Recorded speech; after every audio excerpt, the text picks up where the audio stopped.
disturbance at Acer Plaza? 10-4 dispatcher. Verify address. That's Acer Plaza. Repeat, Acer Plaza.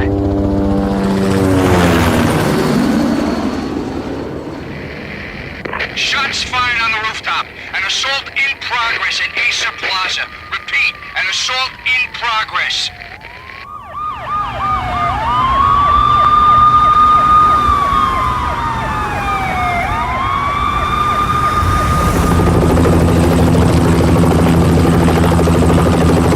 It's a war zone down here.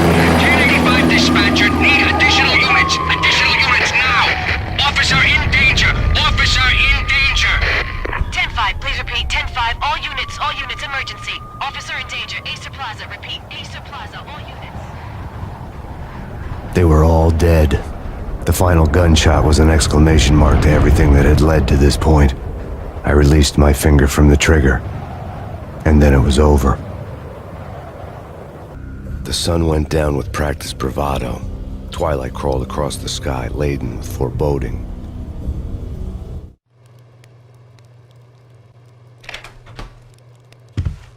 Michelle, honey, anybody home? I didn't like the way the show started. They'd given me the best seat in the house, front row center.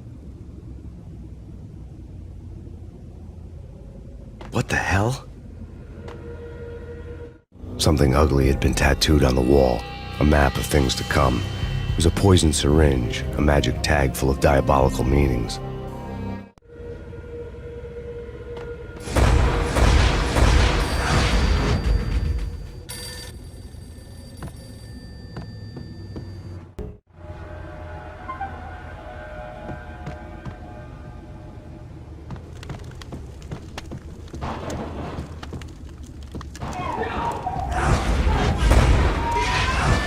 Michelle!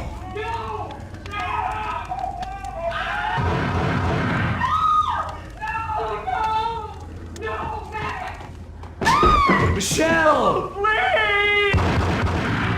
It's coming. Freeze! NYPD, drop it! Coming! You get it?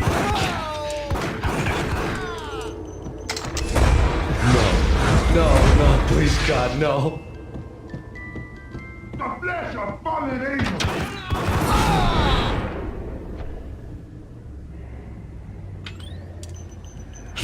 No, God, no, please, Michelle.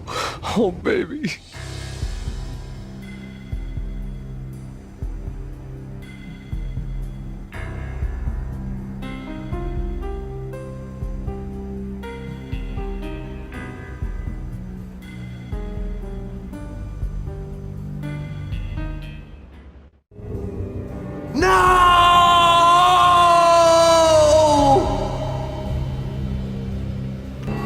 It didn't get any better when I got to the subway. The feeling hit me like a point-blank shot straight in the face. Something was not right about this. My Beretta stirred nervously under my coat, but the train doors had already shut behind me, and I was in for the ride. Next stop, Roscoe Street Station, and Alex.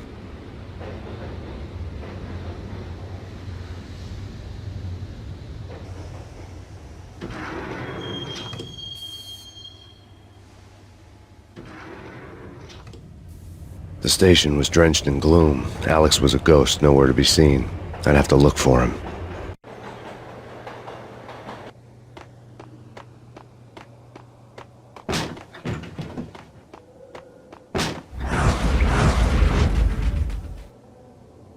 Death was in the air at Roscoe Street. I'd have to find Alex fast.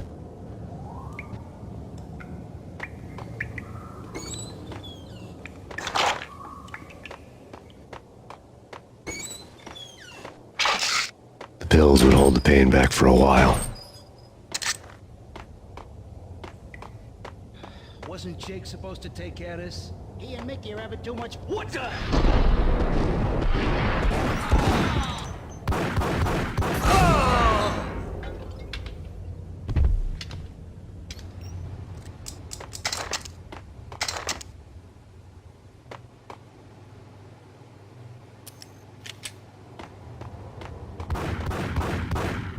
Yeah. What the?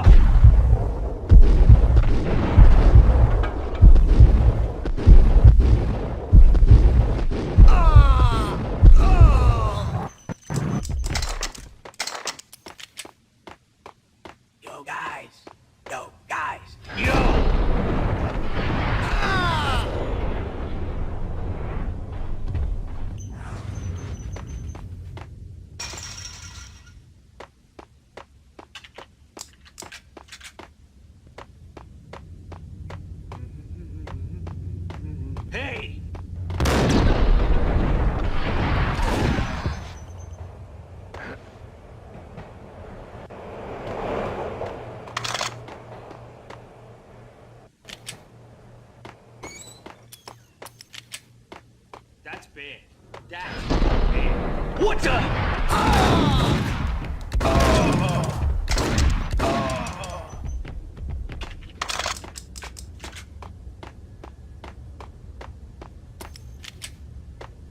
Kiss it goodbye.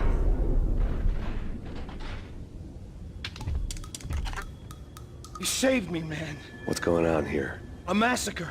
These armed thugs just appeared from nowhere. We need to get help. I can make the call from the control room 1 floor up. Can you take me there? Sure, sounds good. Follow me.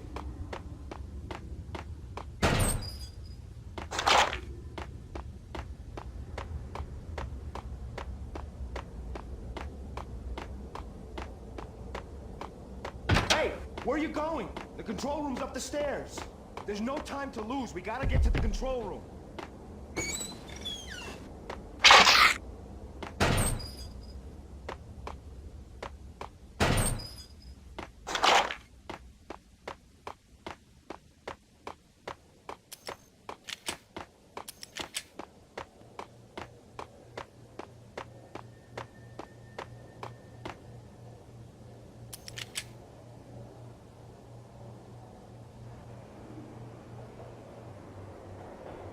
Home free. This way.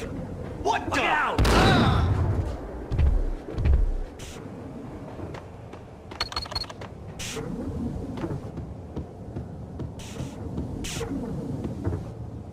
Got him down!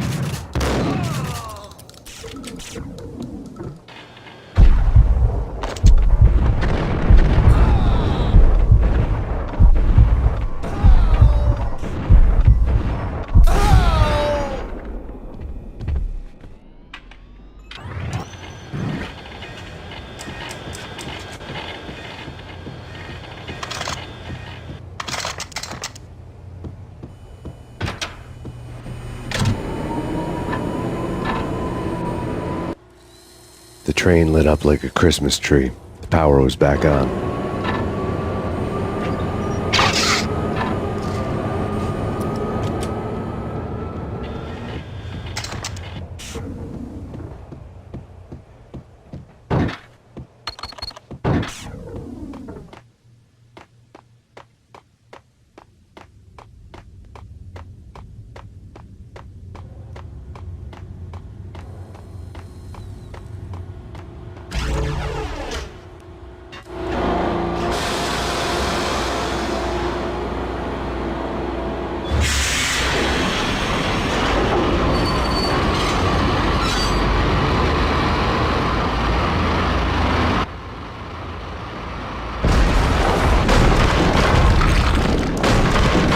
So much for being subtle.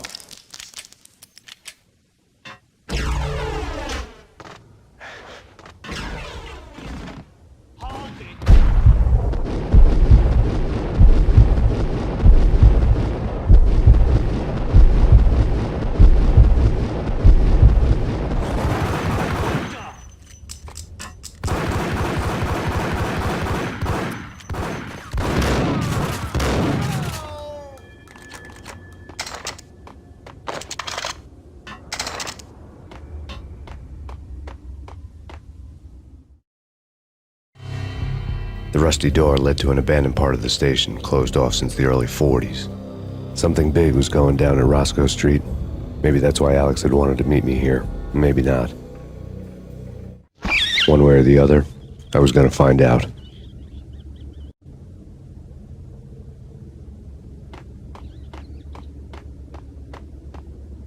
That's big. That's big. What the?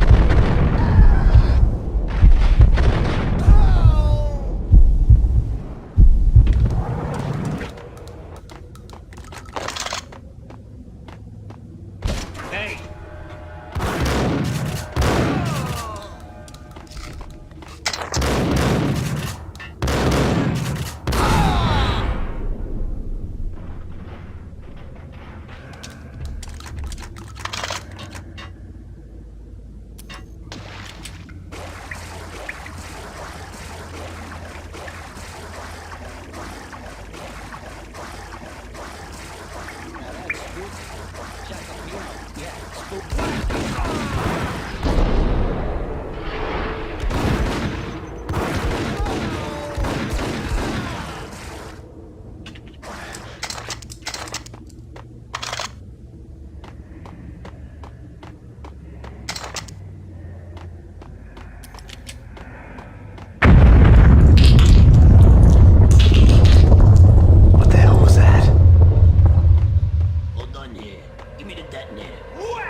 door had been welded shut ages ago and the bomb was missing a detonator.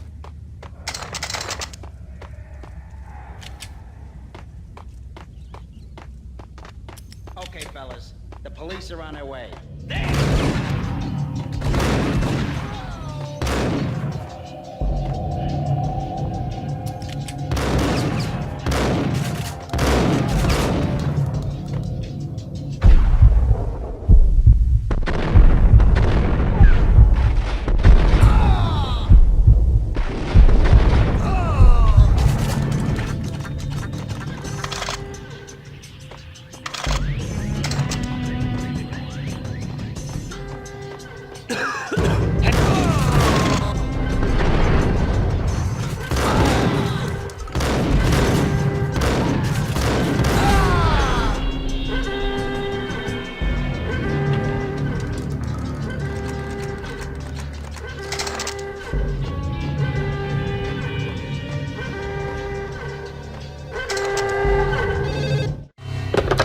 We come to you now live from the crime scene.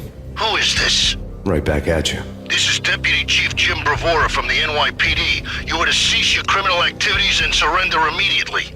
Sure thing, Jim. Me and the boys have been talking and everyone's real sorry. They'll never do it again. Who the hell is this? Being placed at the scene of a bank robbery wouldn't have tipped the odds in my favor.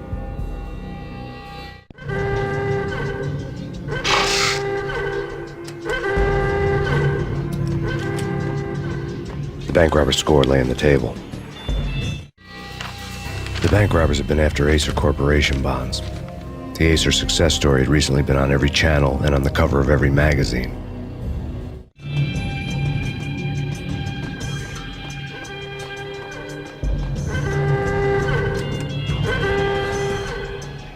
The bank robbers had left their tools on the table. Judging by the detonators, the crooks had bought enough explosives to send Lady Liberty into orbit.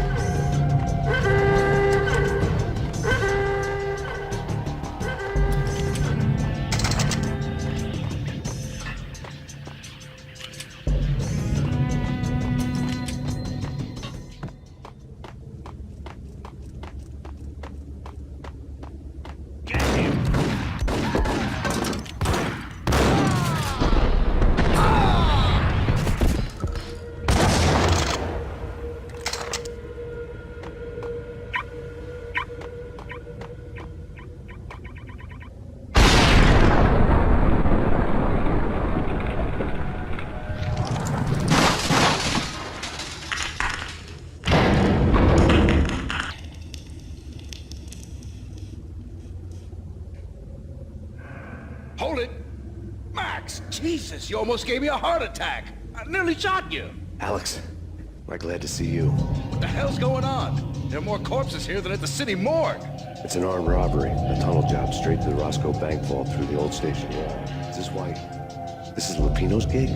This is Lupino's doing? Lupino's men? Really? You sure know how to pick a place? Can you get through? No, it's locked. We gotta get out of here. If it's Lupino, it's... Alex? Alex! There was nothing I could do. He was dead. I could tell by the empty, accusing stare of his eyes.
My cover had been blown, the door slammed shut behind me, and then I was dodging bullets like raindrops.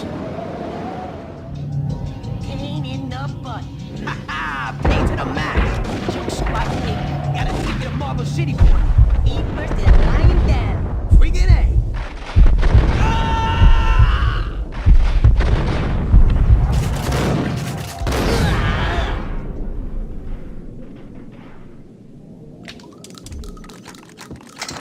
A letter on the desk caught my eye.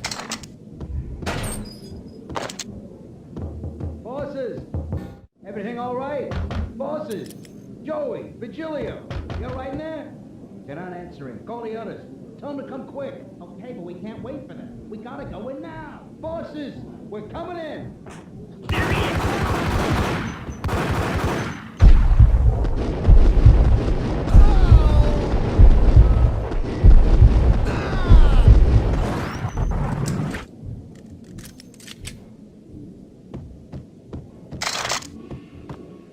Getting out was not going to be easy.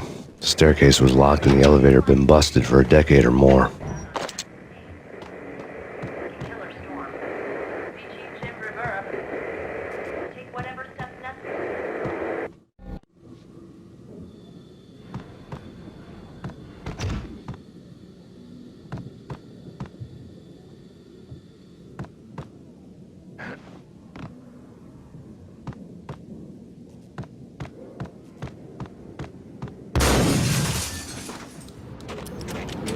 Yeah, something's wrong with the bosses. Payne's there and they're not answering. Let's go already. Payne's gonna... What the hell?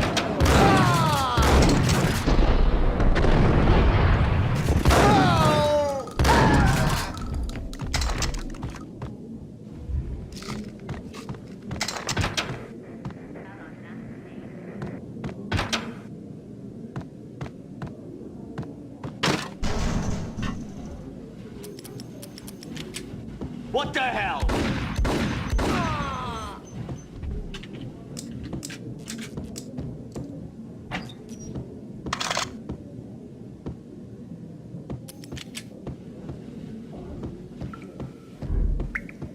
Previously on Lords and Ladies. Lady Amelia, Marquis Valentine asks for Hey! audience. Thank you, Lawrence. My lord? And now, an all-new episode of Lords and Ladies, brought to you in part by Acer Corporation.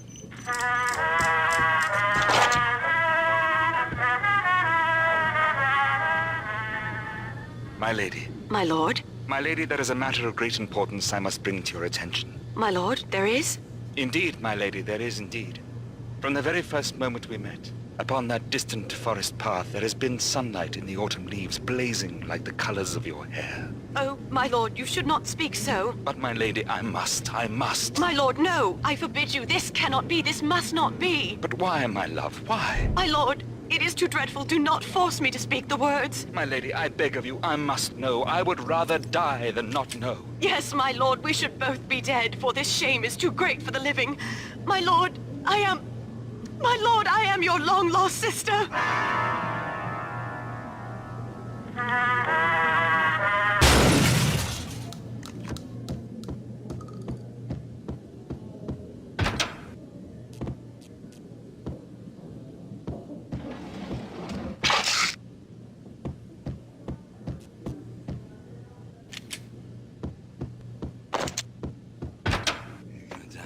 V-head junkies could go off without a warning. I had to be careful.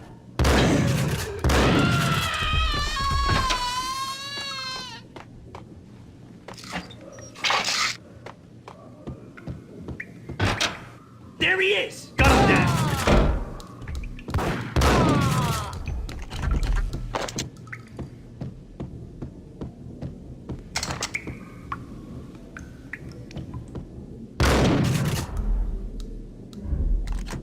Piece of crap! Ooh, careful. It might ice him.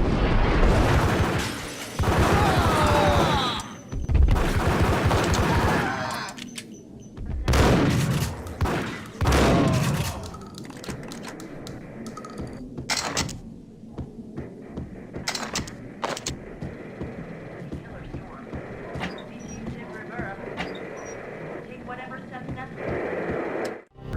Your safety.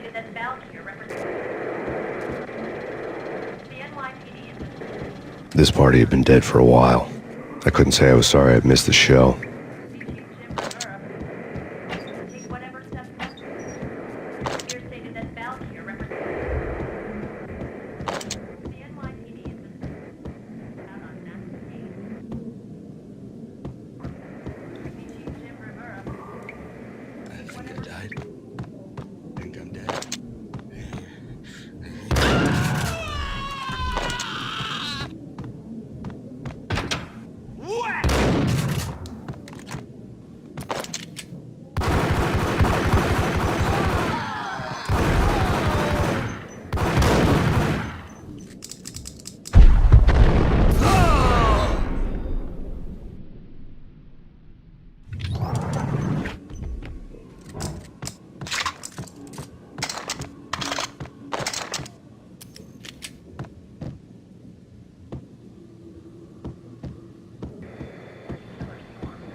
I'd found Muerte's room.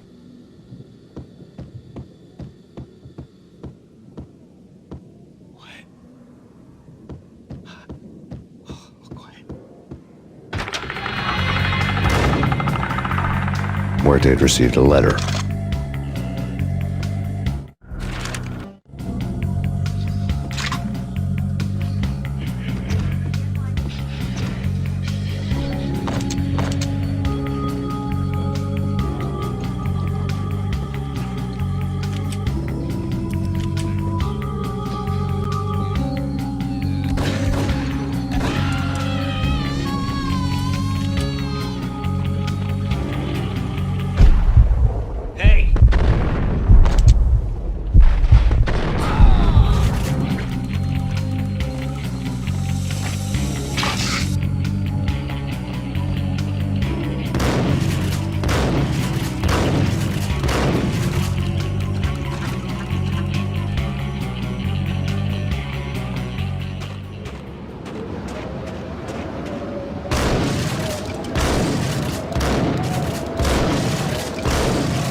I didn't want to know what had happened here.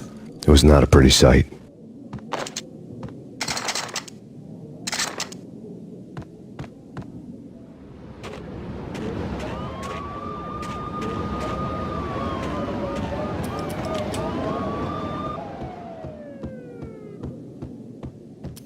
True.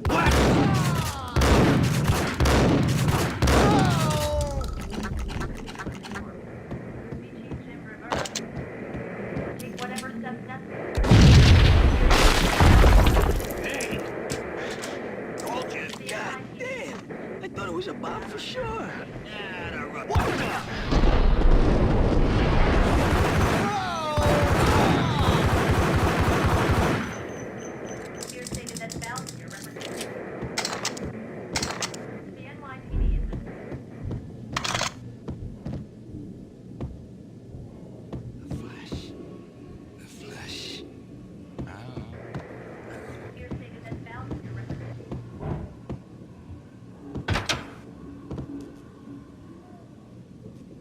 The hooker had left her diary on the table. The diary belonged to a hooker named Candy Dawn. The read would have made a vice cop blush. Had talks with the mystery hag over the phone again. Sent her the latest one-eyed Alfred tape. As long as the hag keeps paying for the tapes, the old man could come every day for all I care. She had a nice sideline, making secret X-rated flicks of her clients and selling them to the highest bidder. It would get her killed if her V-fix for the day didn't do it first.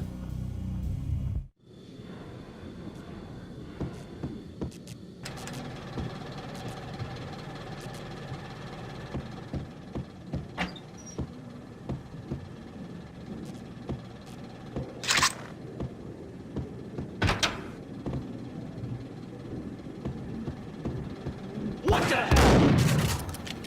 Tim, go get him. No, wait, you go get him. You go and get him.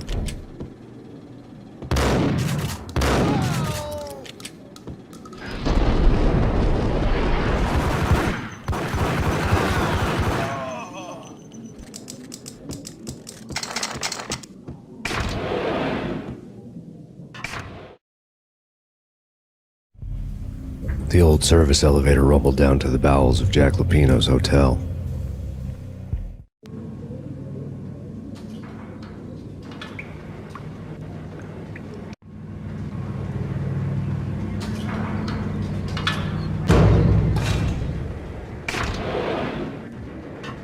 It was freaking crazy. Nice up.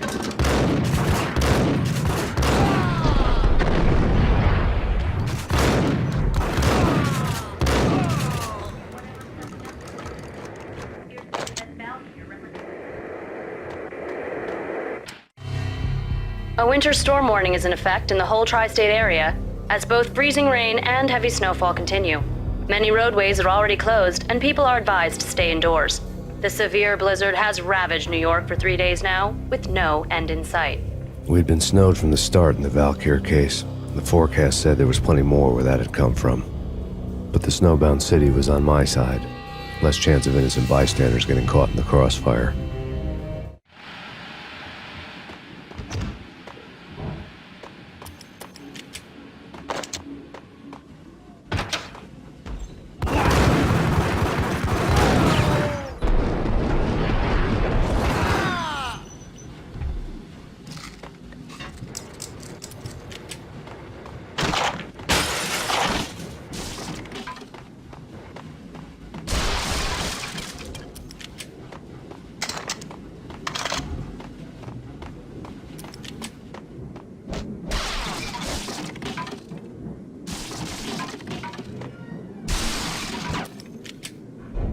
Hey, yeah.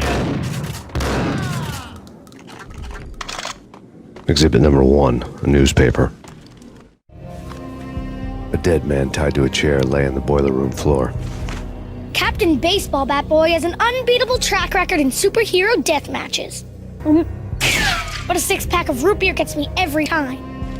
The murder weapon was a baseball bat, now lying in a pool of drying blood next to a newspaper folded open on a Captain Baseball Bat Boy comic strip.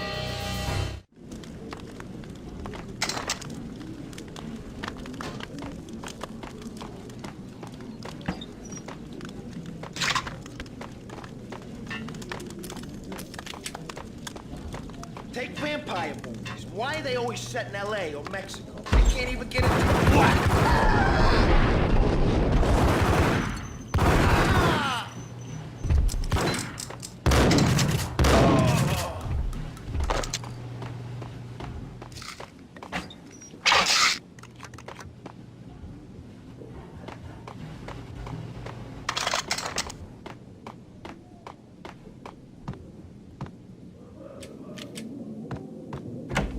Chill with the guns.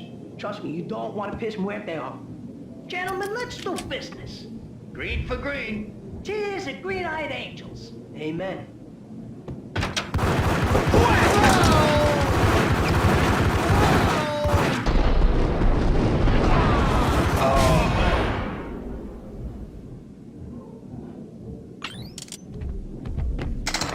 A lifetime ago, this would have gone down as a narcotics arrest.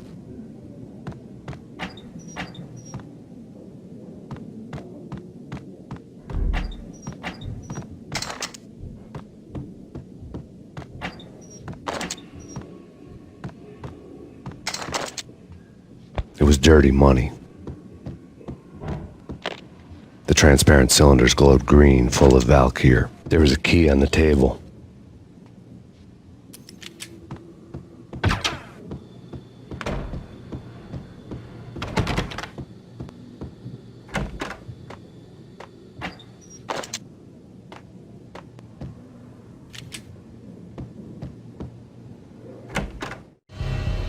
Two mad dog killers, ready to murder each other.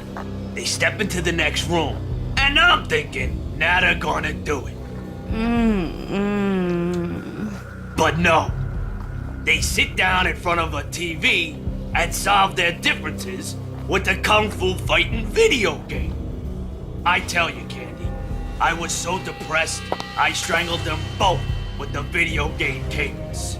Oh, Rico, you're so bad. I am, ain't I? Rico Muerte, big-time hustler. Who the hell? It's that cop. Muerte went for his gun.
The antique switchboard was still in use.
Turn around, walk away, blow town. That would have been the smart thing to do. Guess I wasn't that smart. Lupino's tenement buildings were a seedy hangout for all kinds of sleaze. A liquor store, a pawn shop, a laundromat full of mobster bookies and loan sharks. The list went on. The how and why of it was a mystery to me, but they knew I was a cop. They knew I was coming, and they were going to get real trigger happy about it. I got to see Lupino's hangout all lit up. A bomb went off, turning snow into liquid gold. A pillar of fire lifted the remains of a car straight up into the air. The flames were highlighted on the hood of a black Mercedes-Benz as it coasted down the street real slow, as if the driver didn't have a worry in the world. I got a good look at the man riding shotgun. It was Vladimir, the head of the local Russian mob, the fly in Don Punchinello's suit. The ringing in my ears was the sound of a mob war being waged.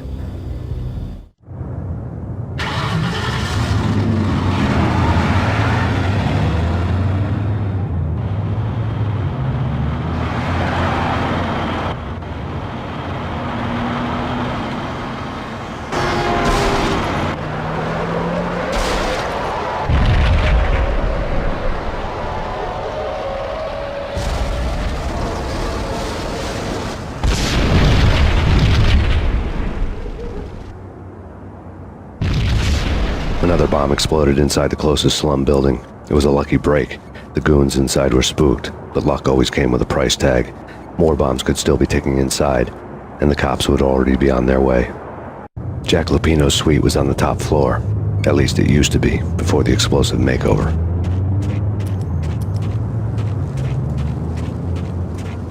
I don't know, man. I don't know about this. Quit worrying, man. Think of it as Christmas. Yo!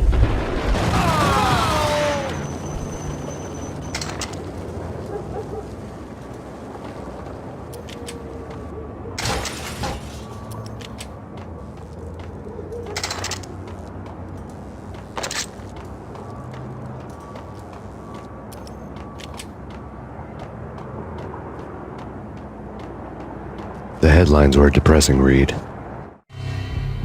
The headlines were screaming bloody murder. The storm was a screaming duet with the approaching prowl car sirens. It was all a scream when you were down for the count and wanted for murder.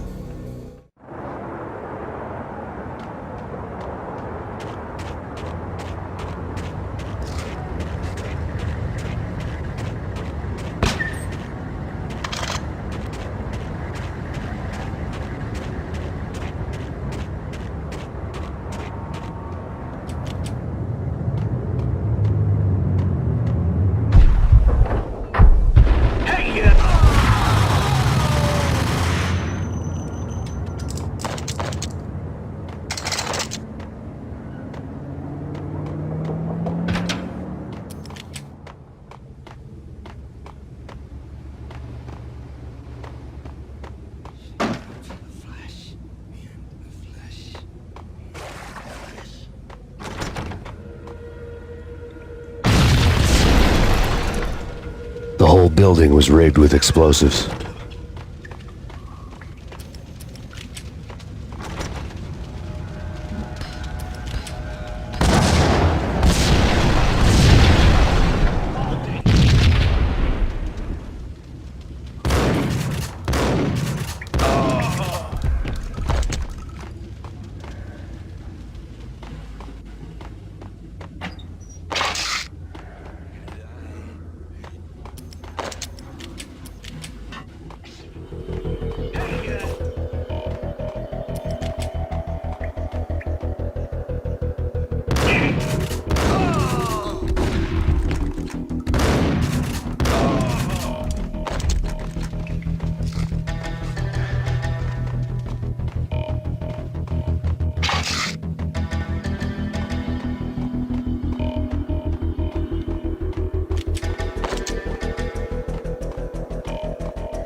A beaten-up phone in the entrance hall was ringing.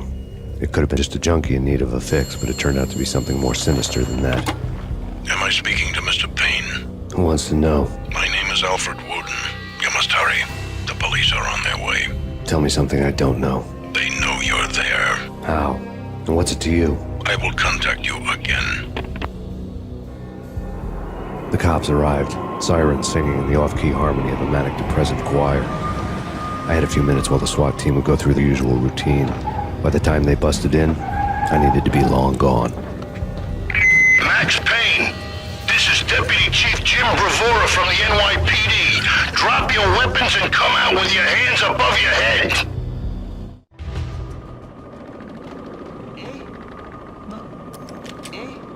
Forget it. Whack!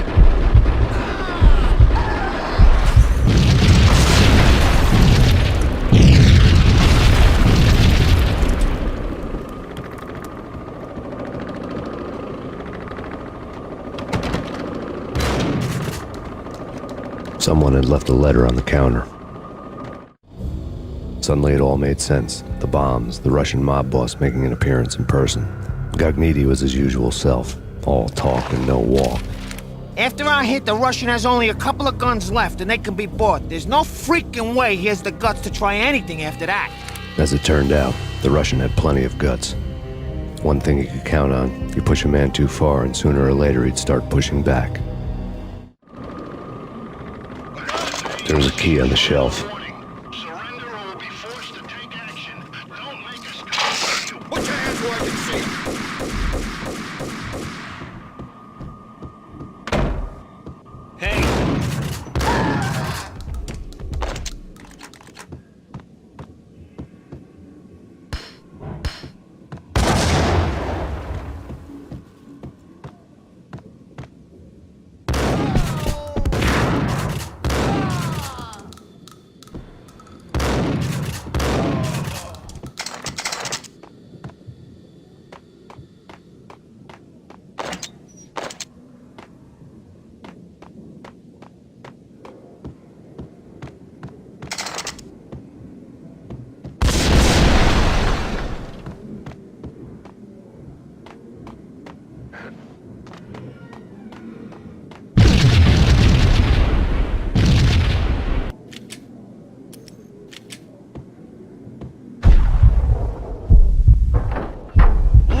The bombs had destroyed all the stairs up to Lupino's office.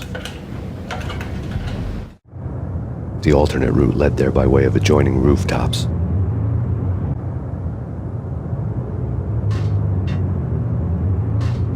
It's never been this cold. Never ever. It's like the sky's falling. Yes, sir. It's the end of the world as we know it. And I don't feel fine. I don't feel anything. Not a thing. I'm freezing my butt off.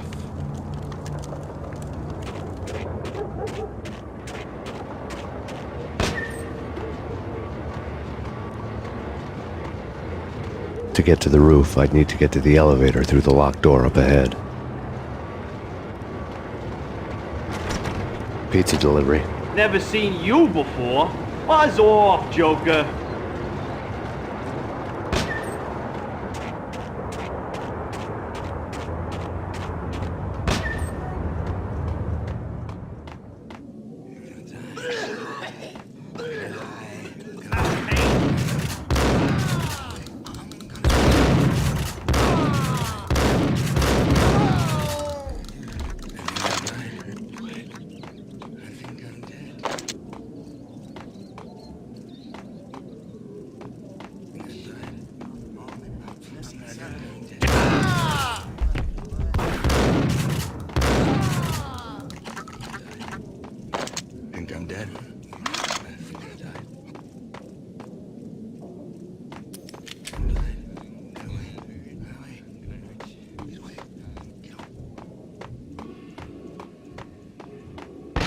No, don't shoot. You know the clowns at the laundry? Me? No. You're no good to me then. What? No, the laundry, yeah. I know him, yeah. Get me in there. Okay.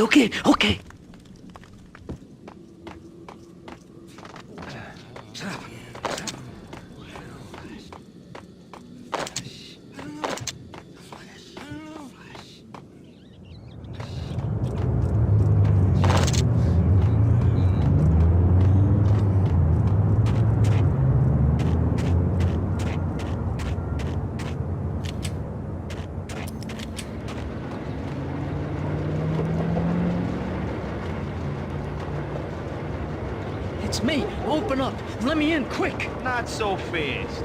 The password. John Woo. Come on. Okay, John Woo. All right. Come right in. It's a trap! There he is.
New York City is in crisis tonight, with reports of Valkyr-related gang war in the streets of the Bronx.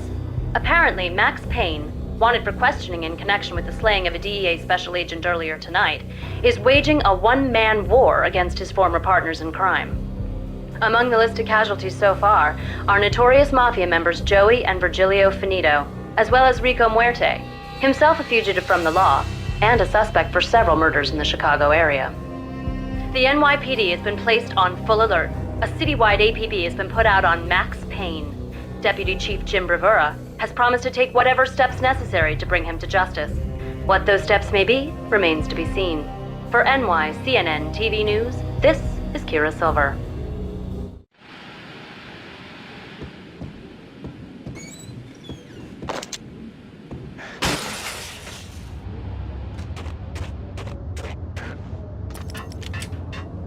This week on Address Unknown.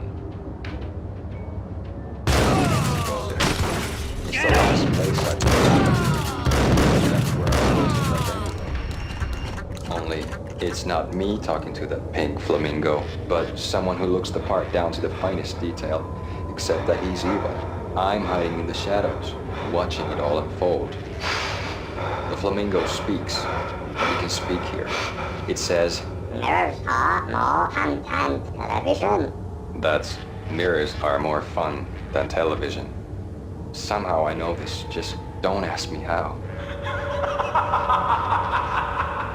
And I, not me, but my double, nods and smirks at this like it was the funniest thing in the world. And then something goes wrong, and suddenly they know I'm there, hiding behind them, and they both turn to look at me with cold eyes. And the flamingo speaks again. Threshold tolerant Payne stress. I have no idea what that means.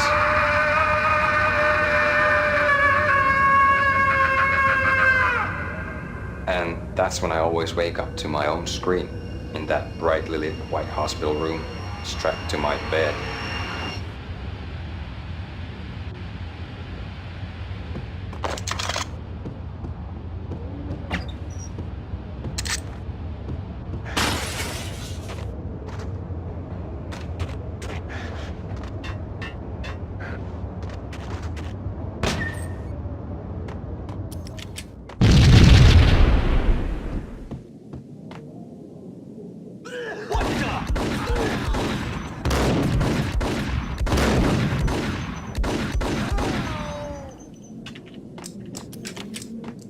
Red, blue, or green? It's always red or blue in the movies. So, green? No, not the green.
They're bombing us! What are you doing? You're doing nothing! What are you doing? This is war! Freaking war!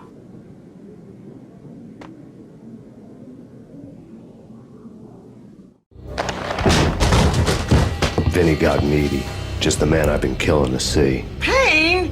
Freaking fed! I knew from day one there was something screwy about you! What do you think you're doing? You're a freaking cop. You ain't got squad on us. You can't just come in here waving your piece like it meant something.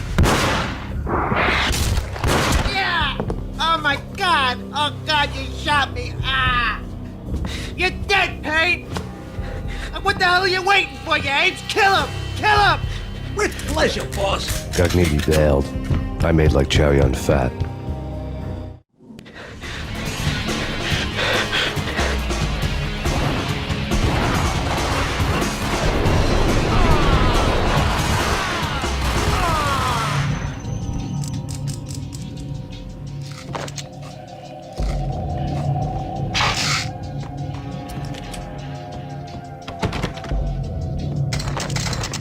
A crumpled letter lay on Gognitti's desk.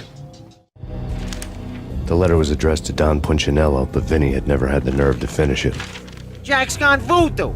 Just the other night, he shot Dino because he wanted to see what his brains looked like splattered on the wall. He's a freaking mad dog. We're running out of men and business fast. Gognitti had been living in mortal fear of his boss. Jack Lupino was a psycho.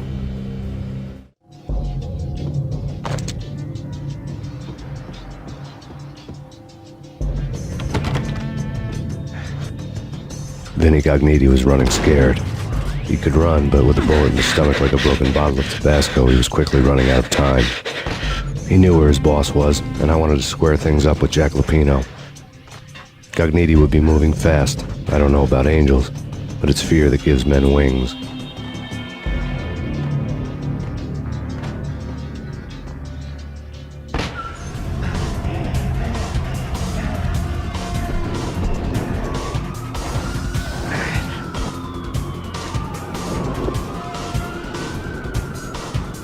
Gognitti hitched a ride. To catch him, I'd have to follow his lead.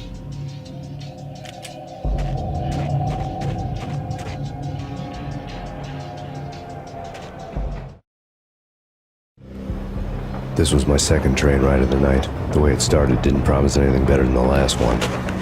Freezing wind tearing at my face like sandpaper and razors, ice hard and slick under my hands and feet. And somewhere in the background, the wail of sirens, the city howling after me. New York sped by in fast forward. Dark rooftop water towers and a dead forest of antennas and chimneys, all a blur. When the train he was riding slowed down, Gognitti made his move.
It's Payne! He's coming down the stairs! Shoot the bastard! Okay, boss, you got it. No problem.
What the hell?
Max Payne has nowhere left to go. We are very close to capturing him. You'll get a full statement then. Right now, I've got better things to do, ma'am.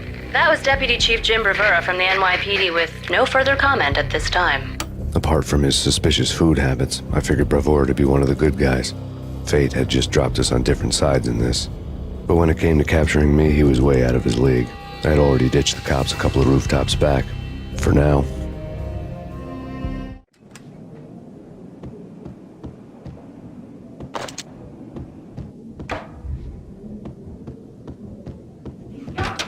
I can hear him. Ready? Point at the door. Okay, this is it.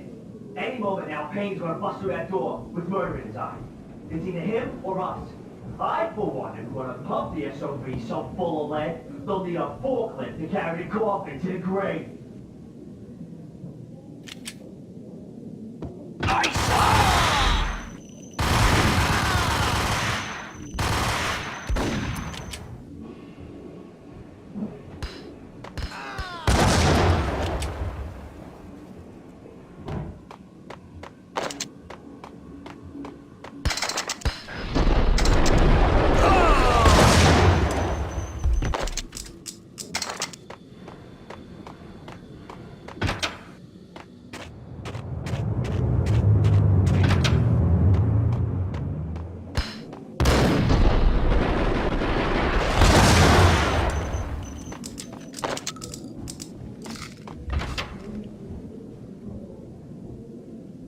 Open, goddammit!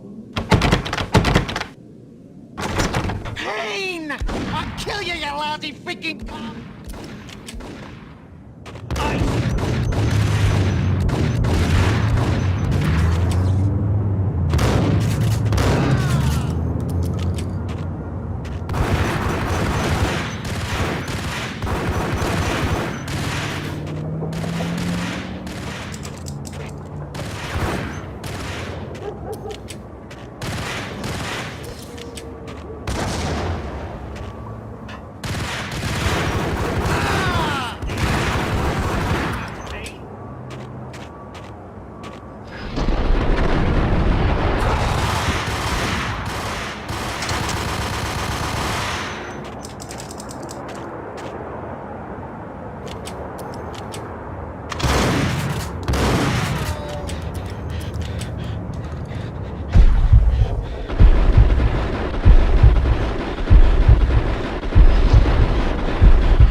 Gagniti ran out of steam in a dead-end alley with steam boiling out of the sewer grates like all the fires of hell were burning high beneath us. It was shakedown time. Where's Lupino? Screw you! Bad start, Vinny. Police brutality! I rate pretty high on that. You can't just hurt me in cold blood! Just keep telling yourself that. Listen good, Candyman. I'm not gonna be anybody's fall guy. I want to know where your boss is hiding. There was no glory in this. I hadn't asked for this crap. Trouble had come to me in big dark swarms. The good and the just were like gold dust in the city. I had no illusions. I was not one of them. I was no hero. Just me and the gun and the crook. My options had decreased to a singular course. I'll tell you, just don't hurt me no more. Lupino's at Ragnarok, the nightclub. Book me, take me in, haul me to the freaking jail, just don't hurt me. Your rights will be read at your funeral. Ragnarok was Lupino's private nightclub, a den of drugs built into an old theater. I knew what waited inside. V-head junkies ready to explode in random acts of senseless violence, and Lupino's goon squad, the worst stone-cold killers this side of hell. Ragnarok was as inviting as a headache, flickering and flashing to a machine gun beat. The belly of a nightclub was a gothic theme park that began with bondage games and led to the nasty stuff from there. As subtle with its dark message as a cop-killer bullet through the heart. Like father, like son, just like Jack Lupino.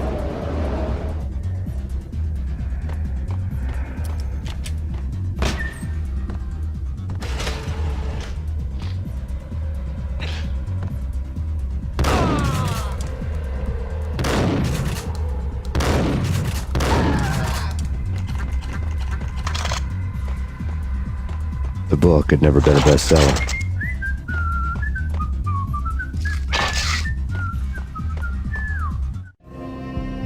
Given the setting, I was surprised to find that somebody had been passing time reading. The paperback was entitled, The Age of Murder and Storm. The blurb on the back mentioned Norse mythos and Ragnarok, the end of a Viking world with a terrible winter that covered the earth in ice, when vile crimes were rampant and all humanity lost.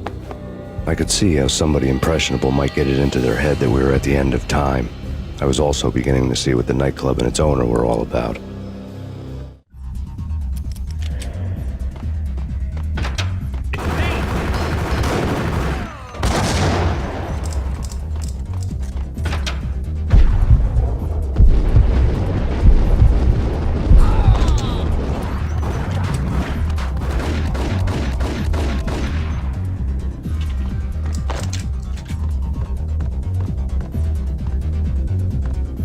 What the?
Books on the occult had been piled on the table.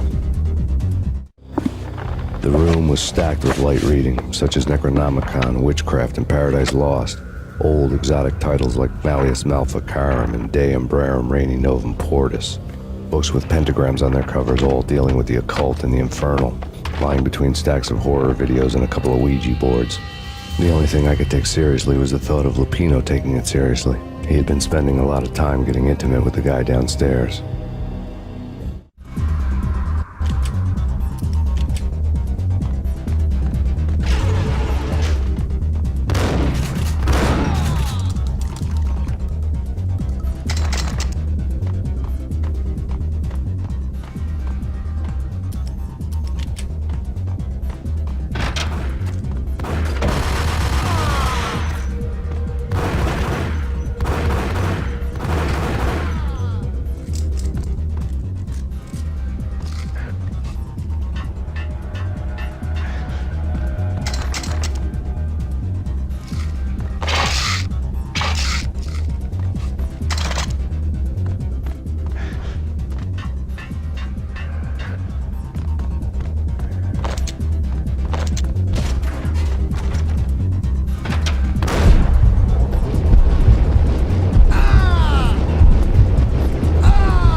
Hey, yeah.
The backstage area led to Lupino's inner sanctum.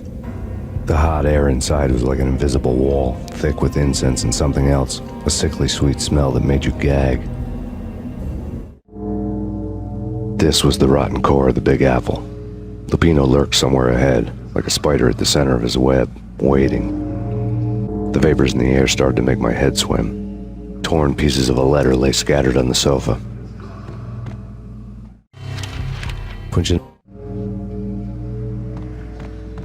The flesh of fallen angels! Come to me all! Astaroth, Beelzebub, Asmodeus, Baphomet, Lucifer, Loki, Satan, Cthulhu, Lilith, Ella! Blood to you all!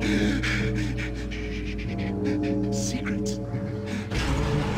Of reality. I've seen it. The corruption of flesh.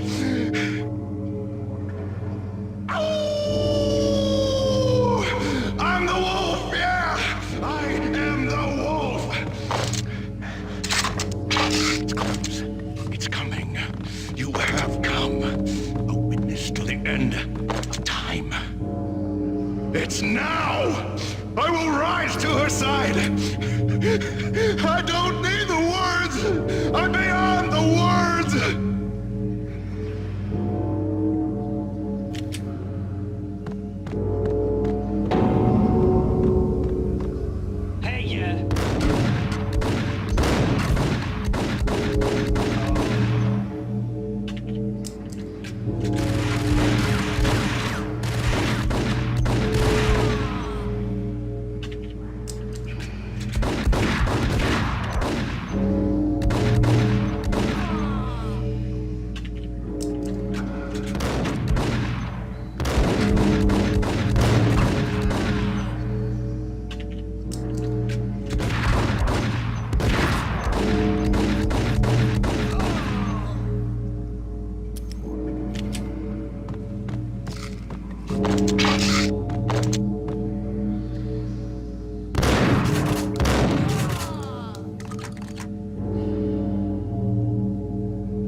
I had known there'd have to be a catch in it somewhere, and this one was the Empire State Building of catches.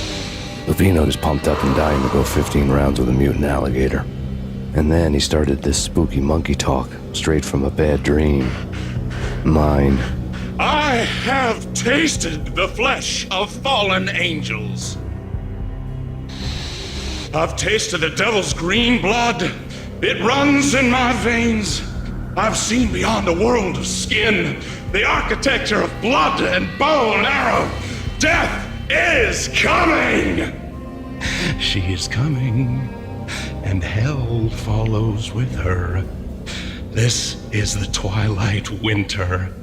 I am ready to be her son.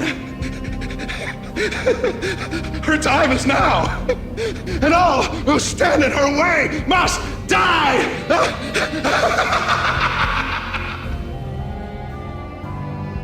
Die! You'll die! You'll die! Now! All die!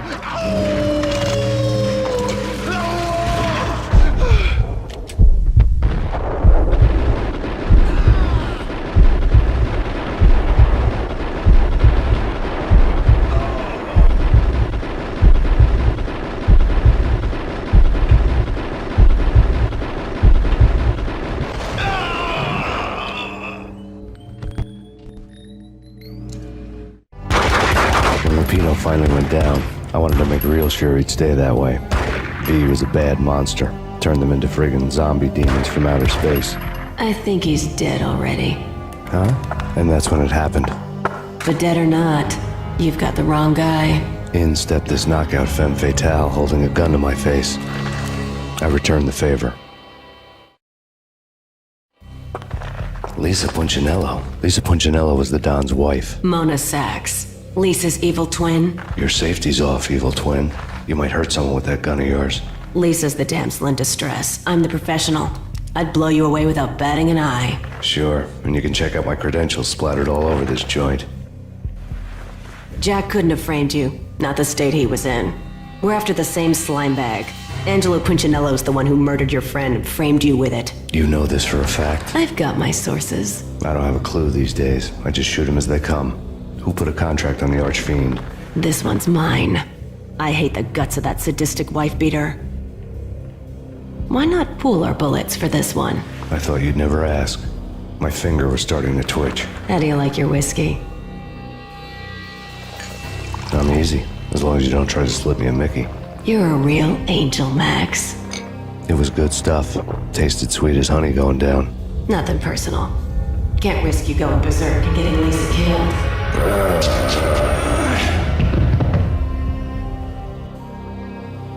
The nightmare was always the same. Violent shapes moving in darkness, old and ugly. The killer's mad laughter was a riddle filled with wicked innuendo.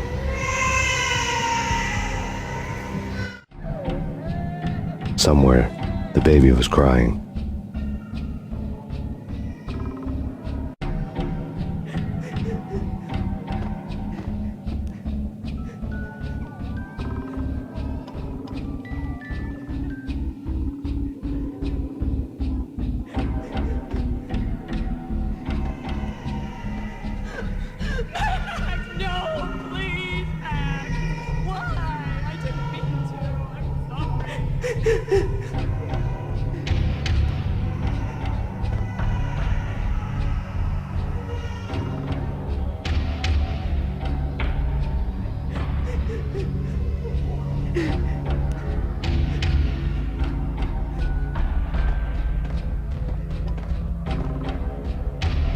Should have known it when we found you snoring next to Lupino's corpse. A comedian, huh? The pictures were filled with good old times.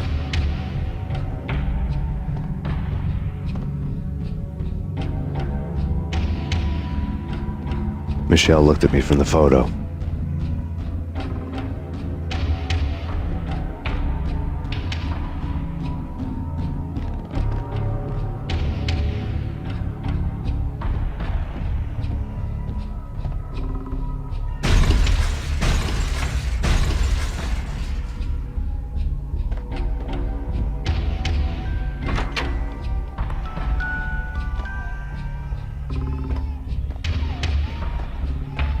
I really love to watch cartoons.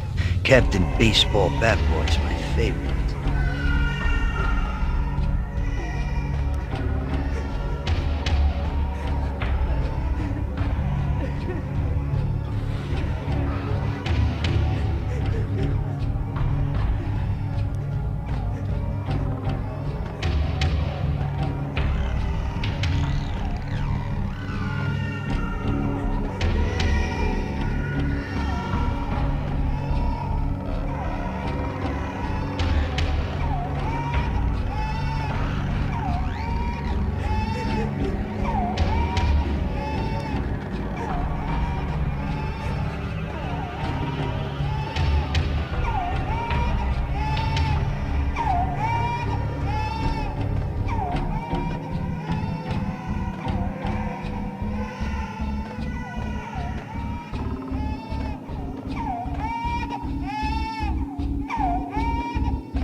No, please God, no.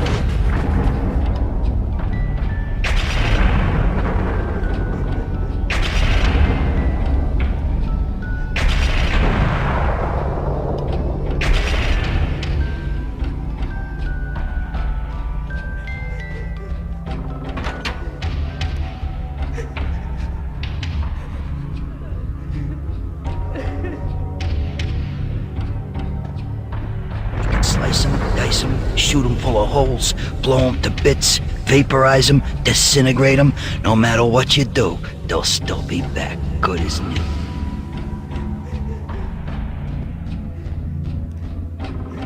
Michelle's diary lay on the table. Michelle was working part-time in the district attorney's office. Her diary was open on today's entry, her handwriting all pretty curves. An army dossier found its way to my desk yesterday. Valhalla? Isn't that a Norse myth? Something about Vikings? I tried to tell Max about it, but he was busy, that cute frown on his brow. Guess it's nothing, just a mix-up at the courier service. From now on, I would always find time for her. It was a hollow promise. Too little, too late.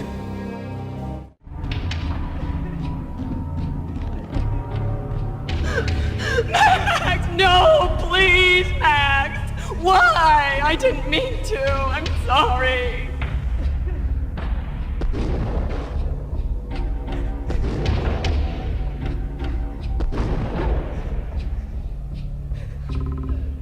Murderer! You killed her!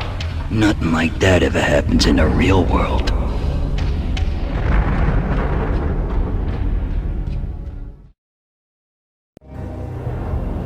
I woke up in a bad dream. My head felt 2 sizes too small for my brain. Max Payne. I envy your name. And the killer was smiling. Pleased to meet you. I'm Frankie the Bat Niagara. Niagara, as in you cry a lot? He had a baseball bat and I was tied to a chair. Pissing him off was the smart thing to do.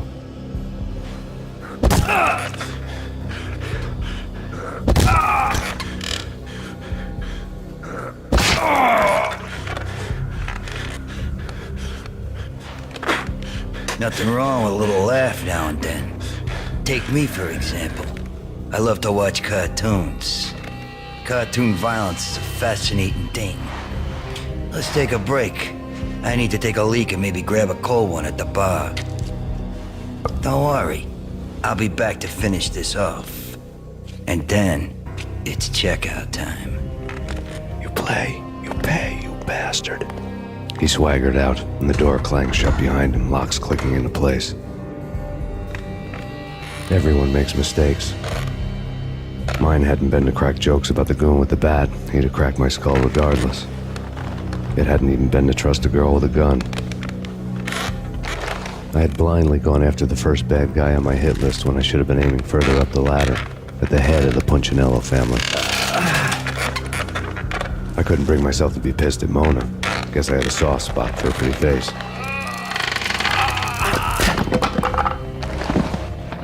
But when somebody decides to play baseball with your head, you tend to get sore. They had dragged me back to the basement of Lupino's hotel. I was beaten, bruised, and blue. I felt like the chair I had broken to get free.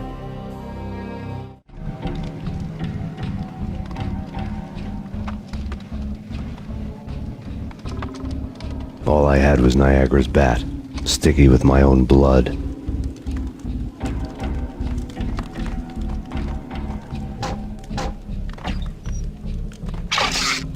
Without a gun, I'd be no match for Frankie's men. I'd have to play hide and seek with them.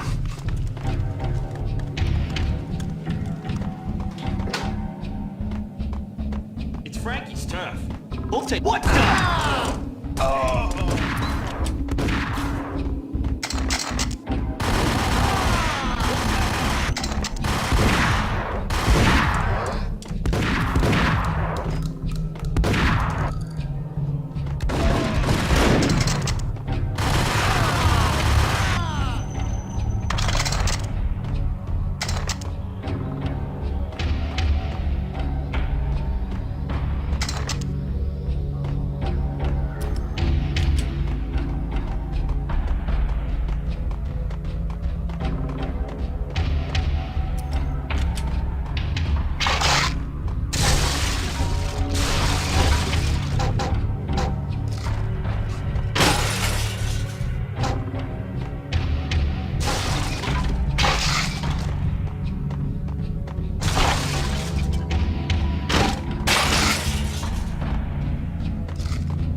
Another newspaper caption for a murder scene.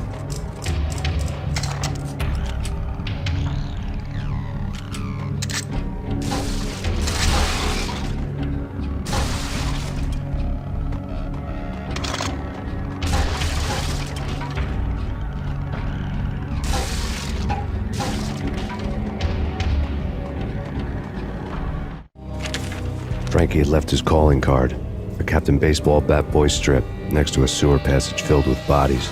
You'd better not mess with Captain Baseball Bat Boy.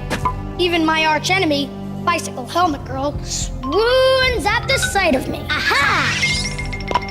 There were enough corpses to put a mass murderer to shame.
Things were fast going from bad to worse.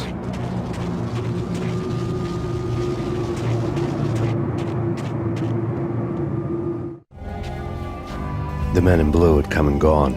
They had decorated the place with chalk outlines and tied it together with yellow tape. The cops who had stayed behind were dead. Frankie, his boys, and I had the place all for ourselves.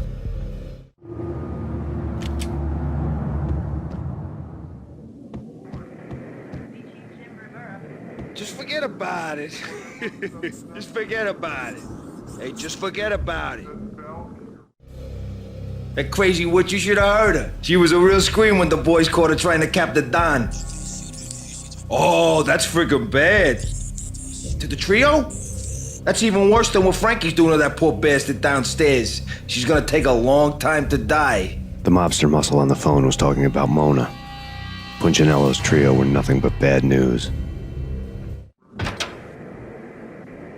It's Payne!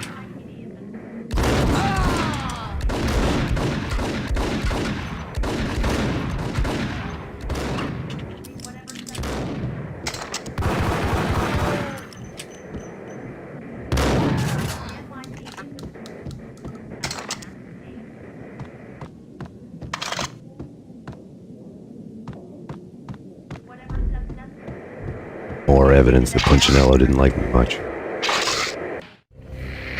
The fact remains that all the victims so far identified in the Ragnarok shooting have been known criminals, many of whom had large doses of V in their blood. Reliable sources say that Max Payne was also among those killed, although no body has been recovered at this time. Reliable sources. That meant somebody thought the Mafia had me, didn't want the cops snooping around anymore. The body would be delivered to them barely recognizable. Case closed. Don Punchinello had the power to be that reliable source, which was no news, but his news was old news. Framing me hadn't been enough. Don Punchinello had put a hit on me. He wanted me dead, and it had been important enough for him to give written instructions to Frankie about it. Max Payne should die like a dog for the trouble he's caused. Frankie, I know I can trust you to give this matter the dedication it needs.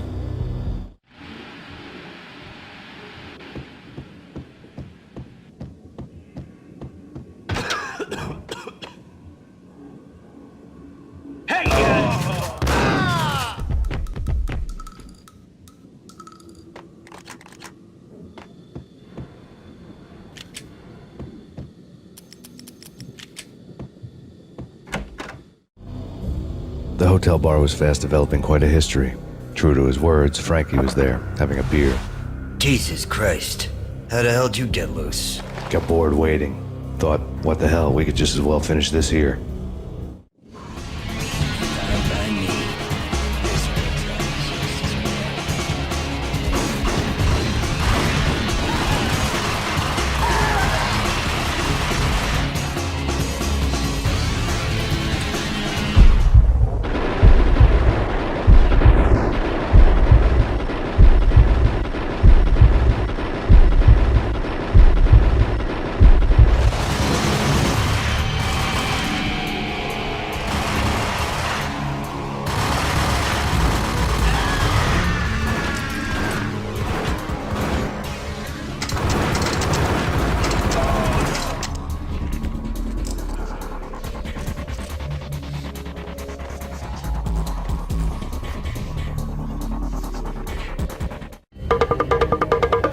Thank you. You've been a lovely aunt.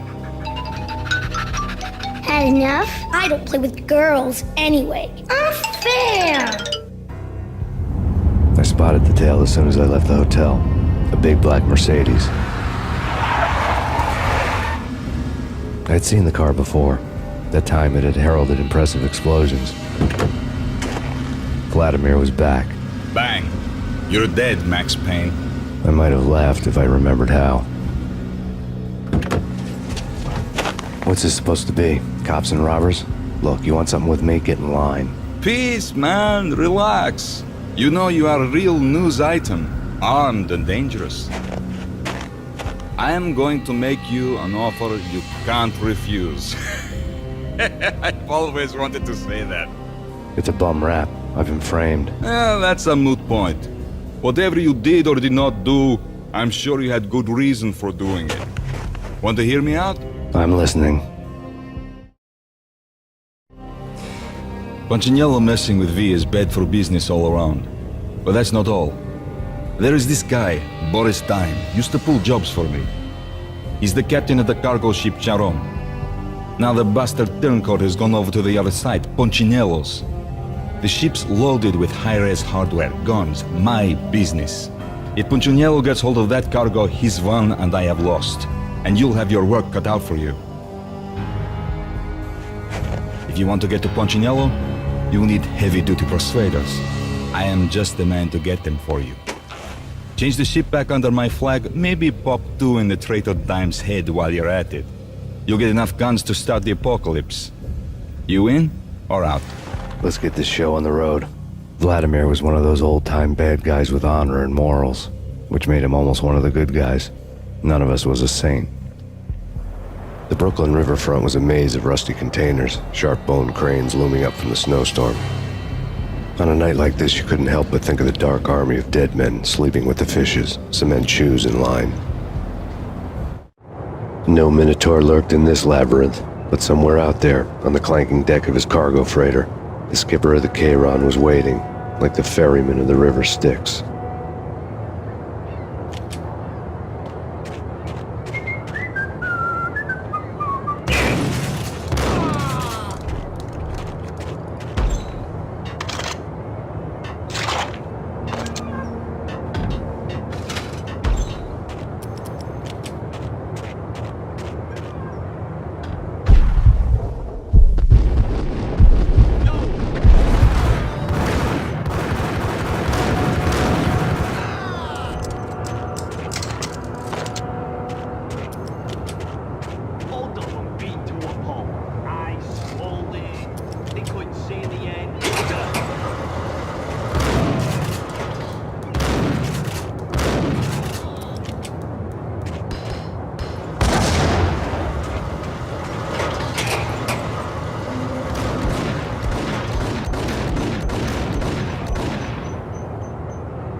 I doubted the letter was a receipt.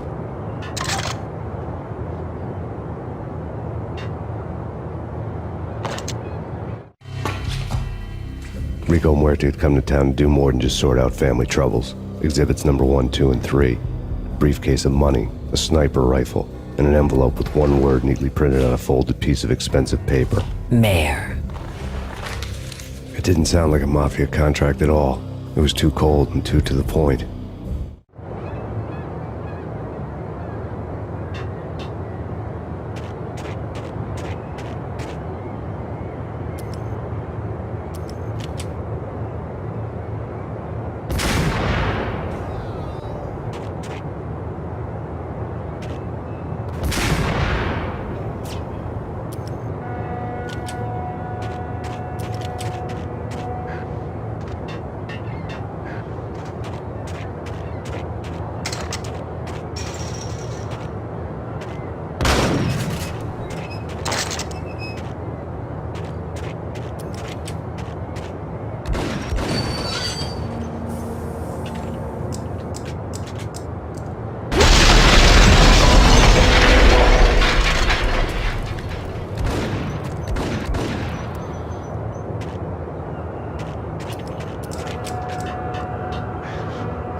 I had found Boris Dime's ship.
Rust had crept over the sides of the cargo steamer a long time ago.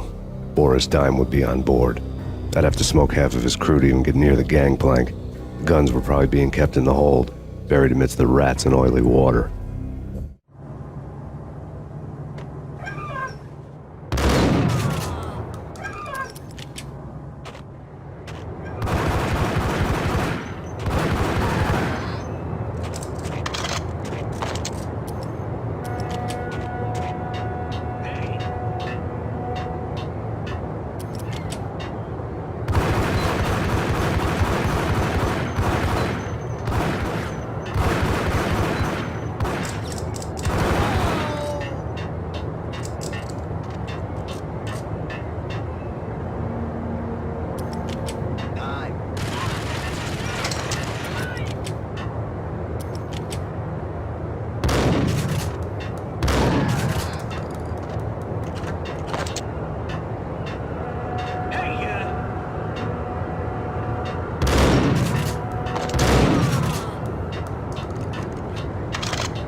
Angie, tell me, how much did Dime cost you?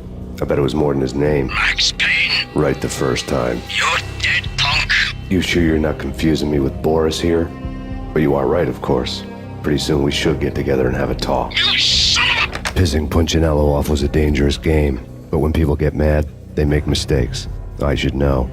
That's where I wanted Punchinello, mad enough to trip over his own feet, preferably into a grave.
yourself.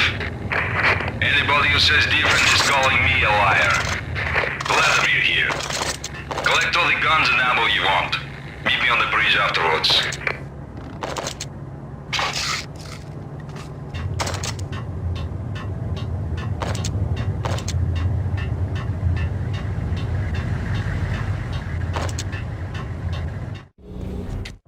I knew it was a long shot, Angelo Punchinello actually showing up, but there was no crime in hoping.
Punchinello was burning to get me.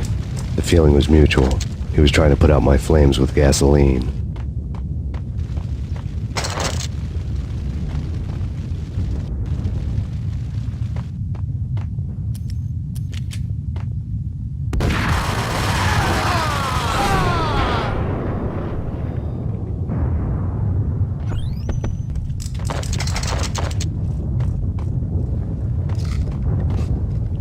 The mobsters have been guarding a real treasure. The way out of this disco inferno. There he is!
Vlad had seen my smoke signals. The Mercedes was revving to go, almost drowning out the banshee wail of the sirens. You coming? We'll drop you off at the Punchinello Manor. Sounds good to me. When this is over, look me up. I could use a professional like you. I'll keep that in mind. The night groaned with cold. The garden lights flickered nervously. In their light, the falling snow was dead white before the darkness ate it up. I had heard the stories. The trio were mad dogs. They'd have hung the heads of their enemies over the manor gates if the capo had only let them. Punchinello wanted Payne. He'd see the pain. The trick in my situation was that there was no trick, no matter what the movies tell you. No rules, no secret mantra, no roadmap. It wasn't about how smart or how good you were. It was chaos and luck. And anyone who thought different was a fool. All you could do was to hang on madly, as long and as hard as you could. Someone had graciously left the back door open for me and killed the guards. My money was on Mona. I knew the trio would be standing between me and Punchinello. I had read their rap sheets, thick as phone books. No one would be walking out of here alive. The numbing cold of the broken night had followed me in. Upstairs, the trio tangoed down the manor halls to the silent rhythm of their murderous hearts. The blood of their victims rust on their lips. Vince Mugnano, Pilot Providence aka Big Brother, and Joe Deadpan Salem. The pistol was a frozen lump in my hand, piercing the skin, gnawing me to the bone.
Someone get the guys from upstairs! No one's going anyplace. Too late for that. He walks in, we waste him. Vinny and Joe and Pilot won't get the credit for this kill.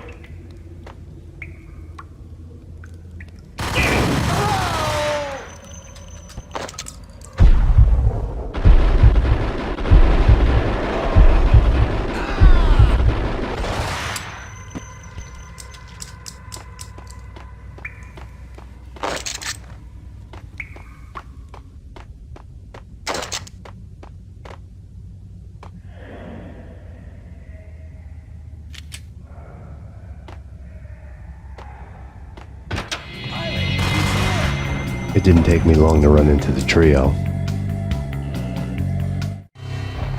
The word on Lisa Punchinello was that she was a bit of a witch.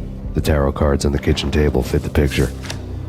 They weren't my kind of cards, but I was willing to take a crack at the hand Mrs. Punchinello had dealt. The first card was the tower. Maybe that was supposed to be the manor. It got easy after that. The devil was the master of the house, and death was me, coming for him.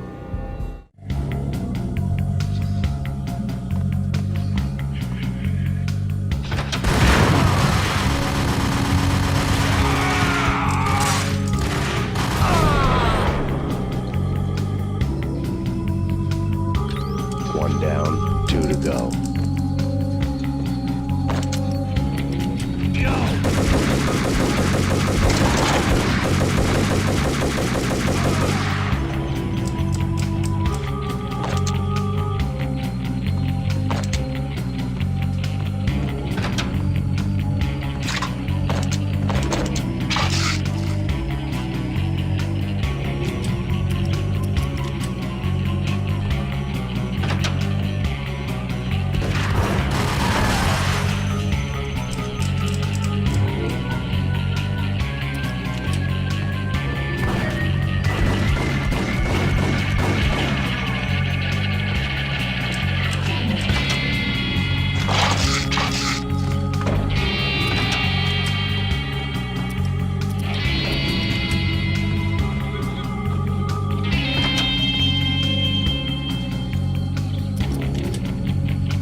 stopping him! This dude is stop anything.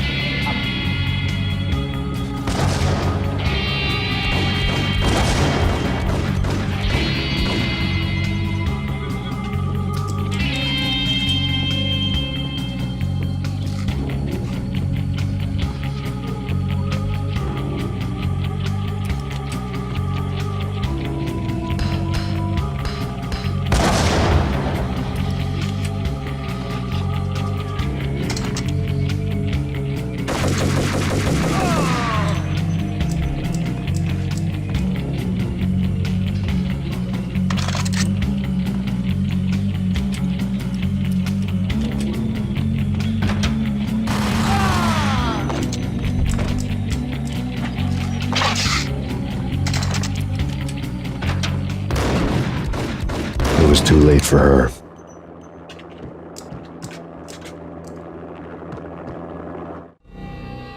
You're a real angel, Max. I couldn't tell whether it was Mona or her sister. The body was a mess. The sick bastard had really gotten a kick out of it. Seeing her lying there got me thinking about another woman's body on another bed. Got me thinking about a fallen cradle.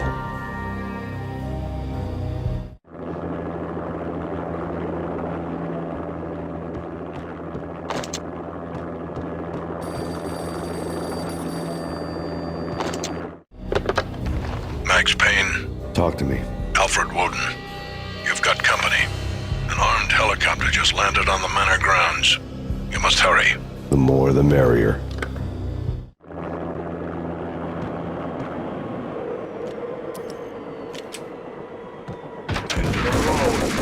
Yes,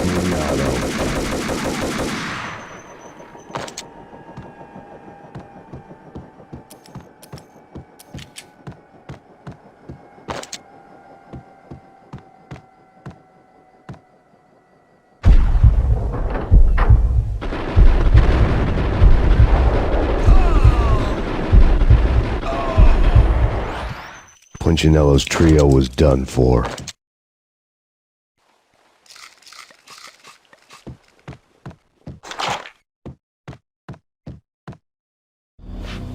Outside my door. Hurry. He's coming for me. You gotta hurry.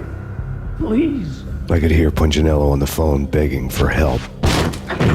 He should have been saying his goodbyes. Punchinello was a pushover. The moment I stepped into the room, he folded like a deuce before a royal flush. No, wait. I was just doing what I was told. I couldn't refuse. She's someone high up. Government, maybe. I don't know. He was trying to buy more sand for his hourglass. I wasn't selling any.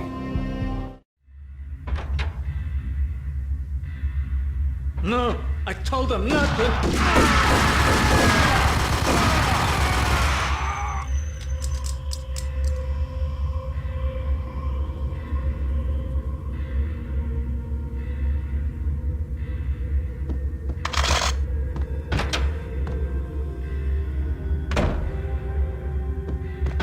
Drop it. Don't move.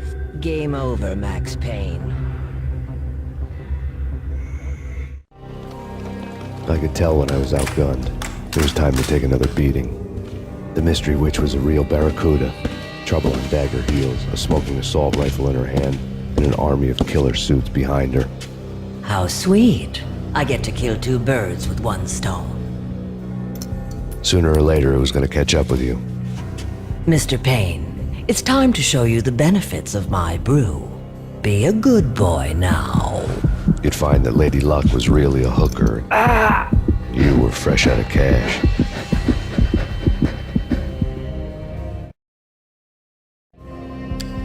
Gentlemen, we're done here. Take me to Cold Steel.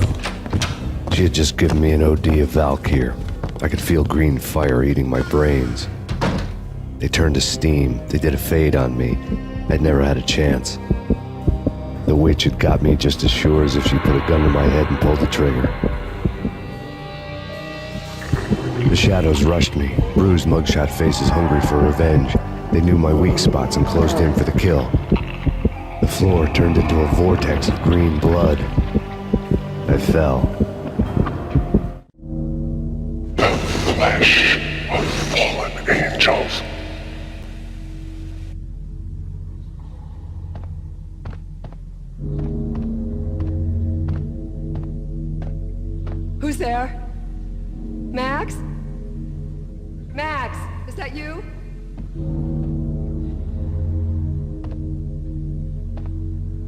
Max? Where are you, Max? Please.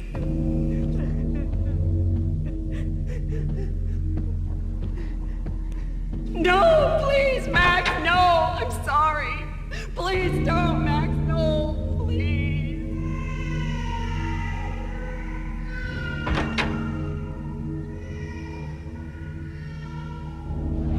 Max? Where are you, Max? Please. The letter was staring at me. There was something disturbingly familiar about the letter before me. The handwriting was all pretty curves. You're in a graphic novel. The truth split my skull open, a glaring green light washing the lies away. All of my past was just fragmented still shots, words hanging in the air like balloons. I was in a graphic novel. Funny as hell.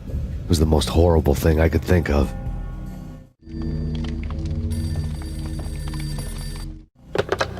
Bartender is shiny stuff and dreams are made of stooped necromancers. He sings like a banana wrist, having strayed too close to the constellations on their shaved skulls. There was a bad line in a prank call. Someone spouting insane babble. I couldn't make sense of it. But I had an overwhelming sense of déjà vu, and the caller's voice sounded oddly familiar.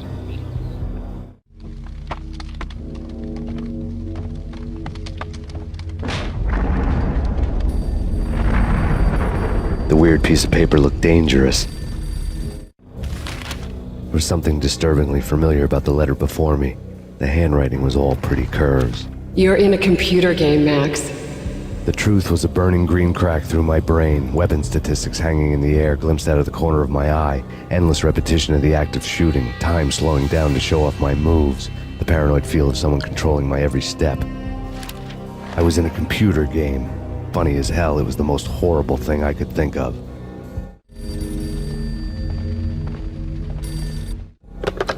Don't lose it. It's Valk here. The drug. Snap out of it. Try to remember. It was a bad line in a prank call, someone spouting insane babble. I couldn't make sense of it. But I had an overwhelming sense of déjà vu, and the caller's voice sounded oddly familiar.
Max, something happened at the office today. A strange memo. Something about Vikings. Honey, I gotta run. You can tell me all about it this evening. Have a nice day, darling. The bullet holes were rubies on her chest, blood glowing on her ivory skin. She was so beautiful. The killer was smiling. The flesh of fallen angels. Slowly, the green nightmare faded, leaving dark stains on my soul that would never come off. I felt like flatlining. I was all shook up. I woke up in a cold sweat, sick and tired to the bone, lying in a puddle of my own puke. The hag had said take me to Cold Steel before it had all gone crazy. It was a clue, the only one I had. It took me forever to crawl back to my feet and hit the road, but when I did, I drove straight to Cold Steel Foundry outside the city. There was a whole lot of action around the place for a freezing winter night. Trucks coming and going, men running. I had the drop on the mystery witch. She thought I was dead. I was on her blind side. I was going in. The bad trip had put me in a crazy mood, adrenaline pumping through my aching veins. Staggering on the mill roof in ice and snow and wild wind, I was a ninja. My kung fu was strong. I wasn't kidding anybody. At best, I was Superman on kryptonite about to fall through a skylight, down to where it was all going down. A half-abandoned industrial area in the middle of nowhere. The factory was a perfect front for any number of illegal activities.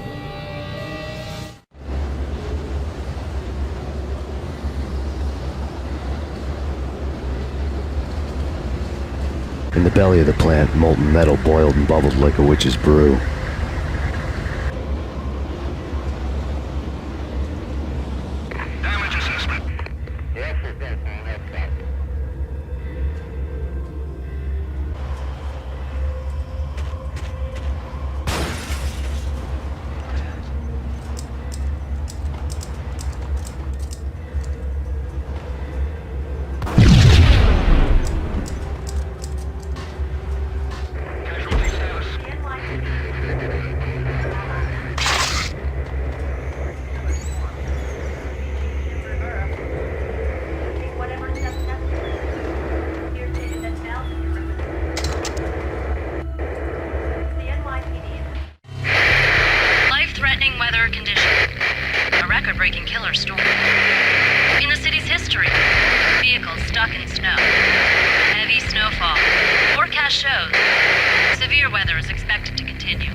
Out in the night, snow fell like confetti over the Devil's Parade. The storm was anything but over.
Can you believe it? I bet they sleep with their...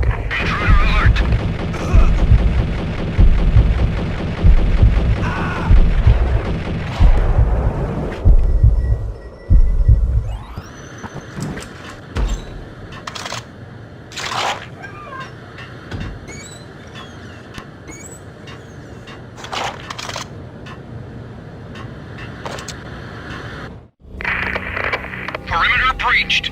The facility has been compromised. Repeat, the Deep Six has been compromised. Initiate Operation Deadeye. The walkie-talkie military lingo could mean only one thing. They were getting ready to destroy the evidence and vanish into the night. I was so close. The hidden truths were just around the corner.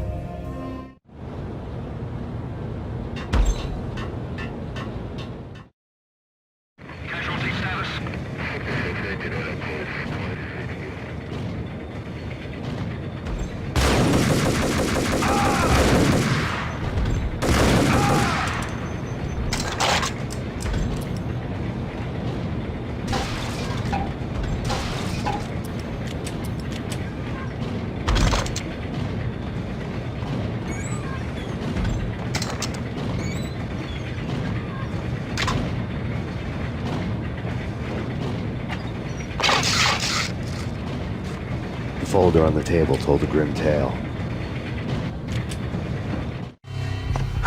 The mercenaries were running a tight operation, paperwork and all. Merchandise missing again. A chemist had tried to smuggle it out for his own private party. Locked him up in cell B7 in D6's old test facility to wait for proper processing. I was close enough to hear the secrets, just beyond the next doorway.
The monitor showed me the way.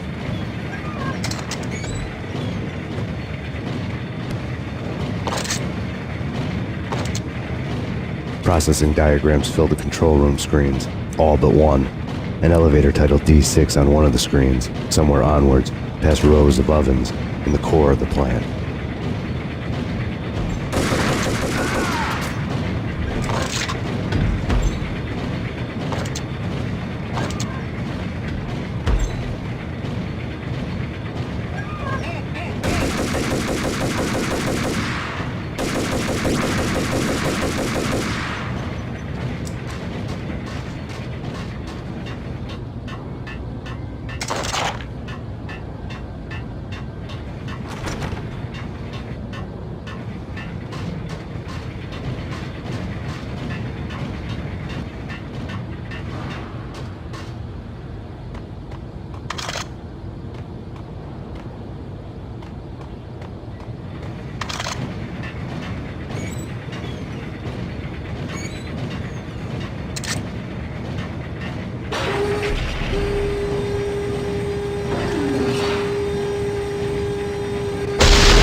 I had taken on the role of the mythic detective, Bogart as Marlowe, or as Sam Spade going after the Maltese Falcon to unravel all the mysteries. Following a path of clues to that final revelation, even if it would take me down to the cold, cavernous depths of a grave. You can't do this! My men are still inside! Do you have any idea why this is called Operation Deadeyes?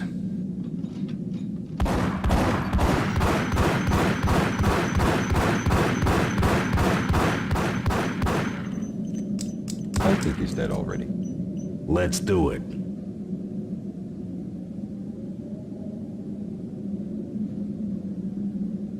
Attention all personnel.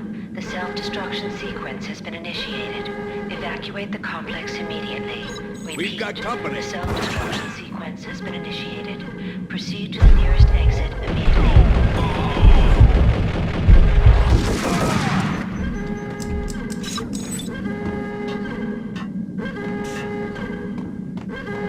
I had seen the logo on the floor before. There was an old army bunker under the steel mill. I knew the military plaque on the floor. I had seen 1,000 variations of the insignia on crumbling brick walls everywhere in the city. The sword replaced by a syringe. Project Valhalla, V for Valkyr, V for Valhalla. All of a sudden it read like a crackpot conspiracy theory.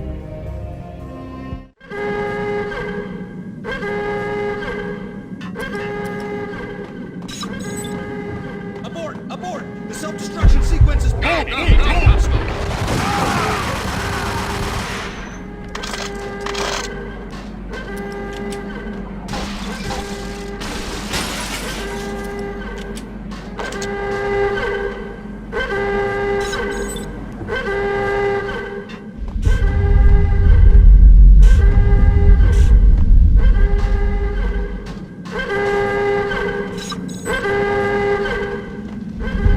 Attention all personnel.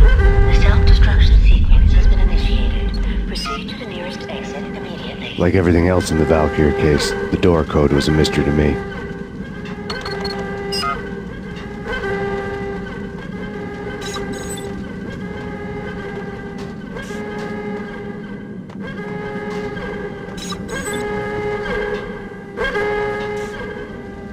Decontamination in progress. The chemist had been using the workstation when he died. The half-life of the lab rat had ended online, his password blinking on the screen.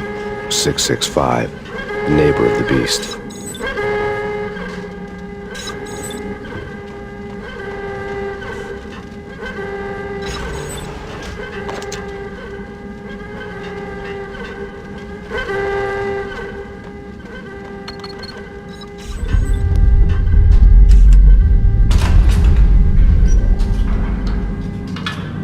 Attention all personnel. The self-destruction sequence has been initiated.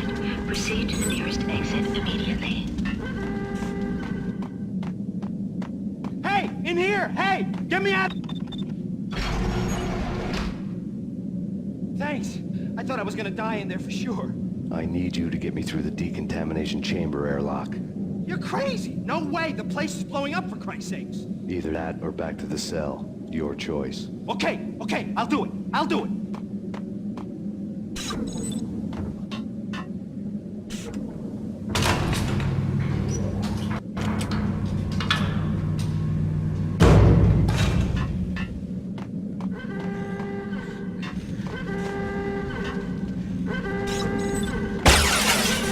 We're dead! We're dead! Go, go!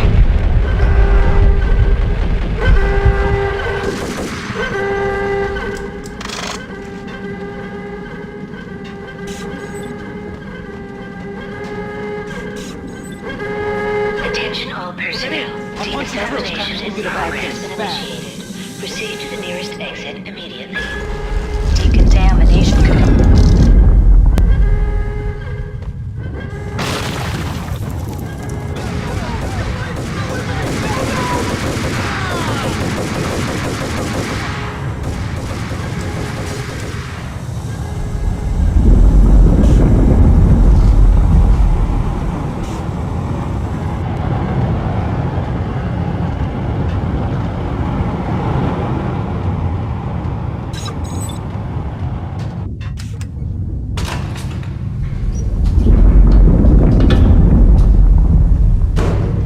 I was caught in the middle of the deadly web that was the Valkyr case.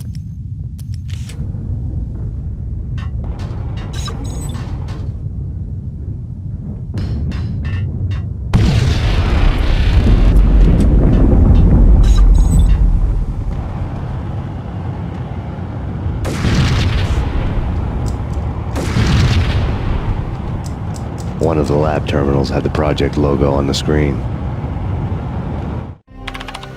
Top secret. Project Valhalla. U.S. Army. Yggdrasil Network. Valhalla, the otherworldly place in Norse mythology where the bravest heroes spent their afterlife feasting and fighting forever, their wounds miraculously healed night after night.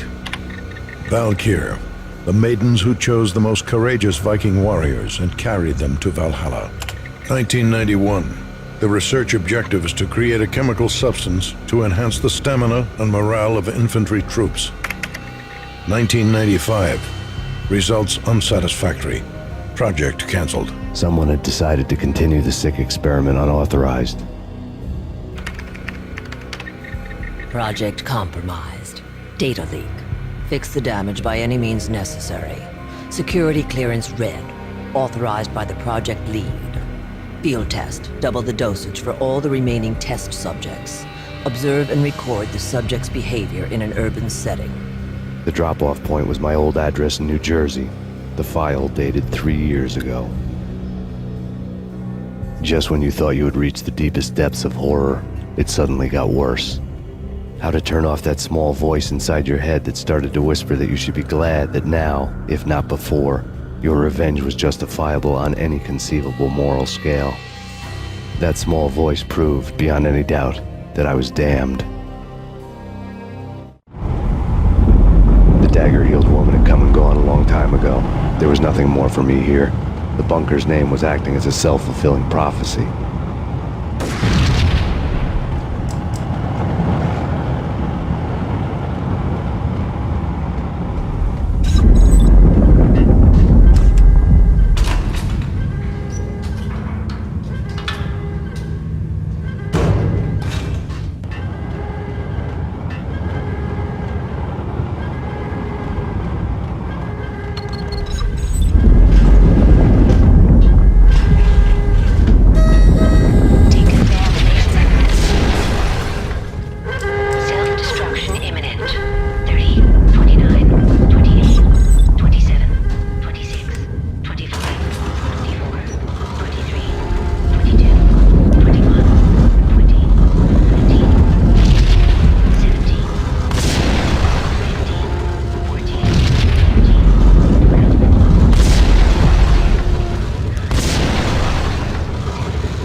BB turned out to be another cardboard cutout bad guy.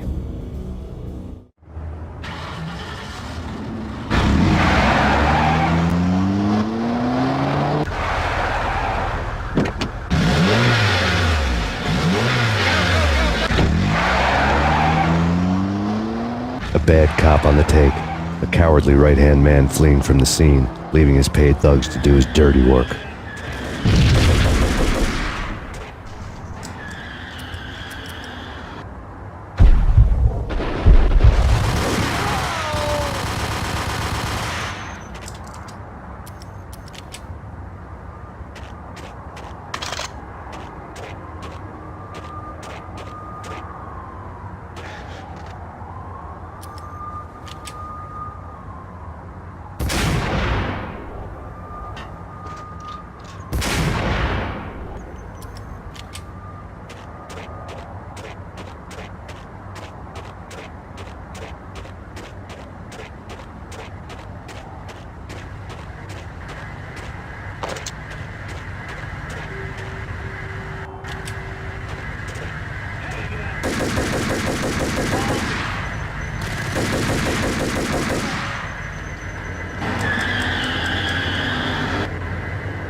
Reports of a fire at the Punchinello Manor in Westchester.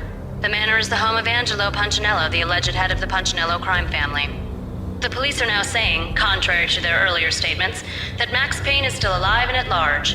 He continues his vendetta against the Mafia, of which this last act of arson is attributed to. I had no recollection of setting any fires, but I did remember the flames.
The payphone started to ring.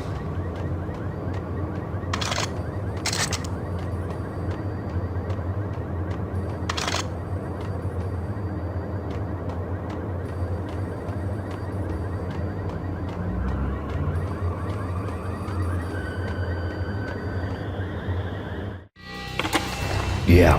Max Payne, Whatever does it for you.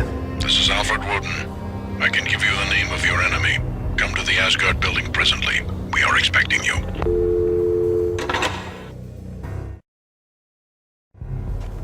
Woden was waiting for me on the steps of the old building. Mr. Payne, let's go inside. The others are anxious to begin. The others?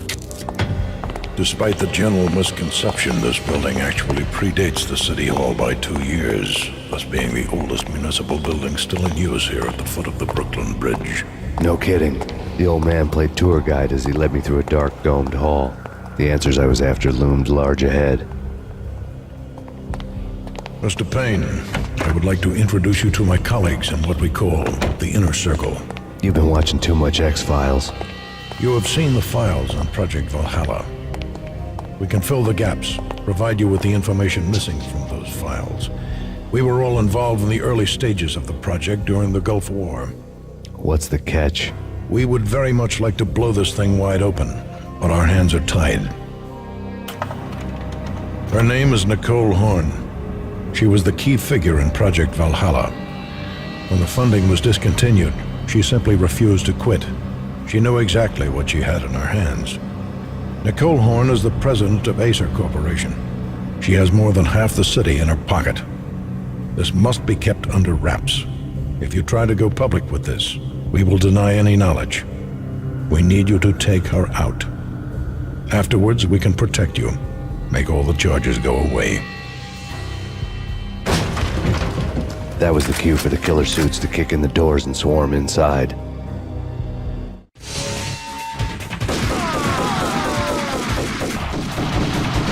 It was an impressive floor show, but I decided to leave early anyway. It was only a one-story fall. Lucky me.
One of the monitors showed what was left of the inner circle.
is your answer to those saying that he is actually providing a service long overdue to the city? This crusade nonsense has gone too far. He's out of control. It must stop. He will be stopped.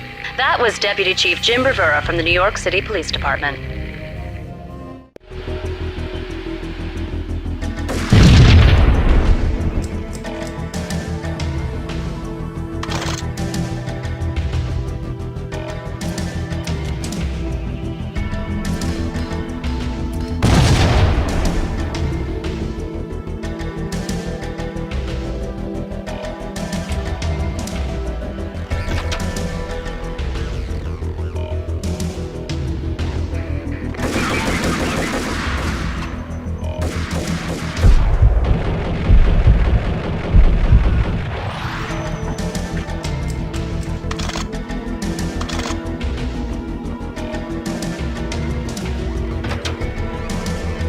A videotape lay on the desk.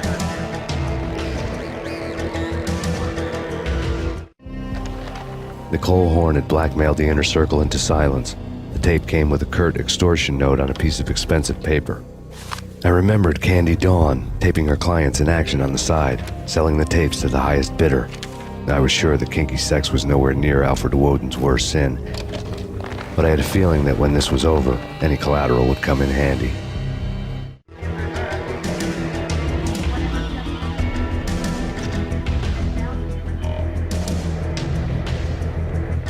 Woden had left me a present.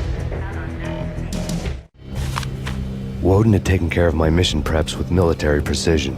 The critical areas in the Acer Corporation headquarters blueprints were circled in red. The president's office was at the top of the building, right below her penthouse suite. The elevators were controlled by a security computer, part of the mainframe located underground below the building. The high-rise was sealed as tight as a sci-fi fortress.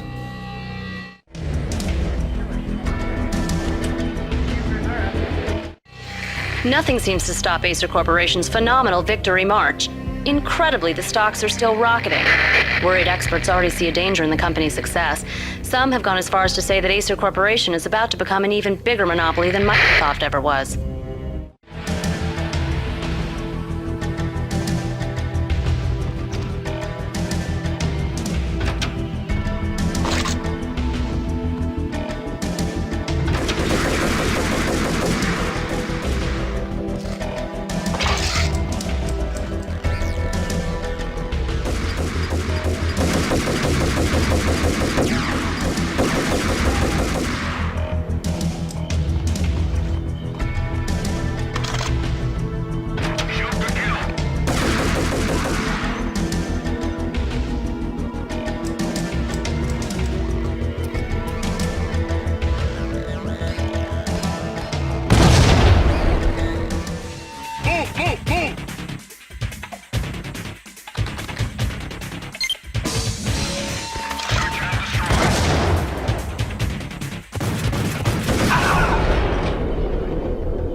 I had dreamed of revenge. Those dreams were always nightmares, of coming close and then failing. Now I was close. I had a name to guide me, Nicole Horn. I had nothing to lose.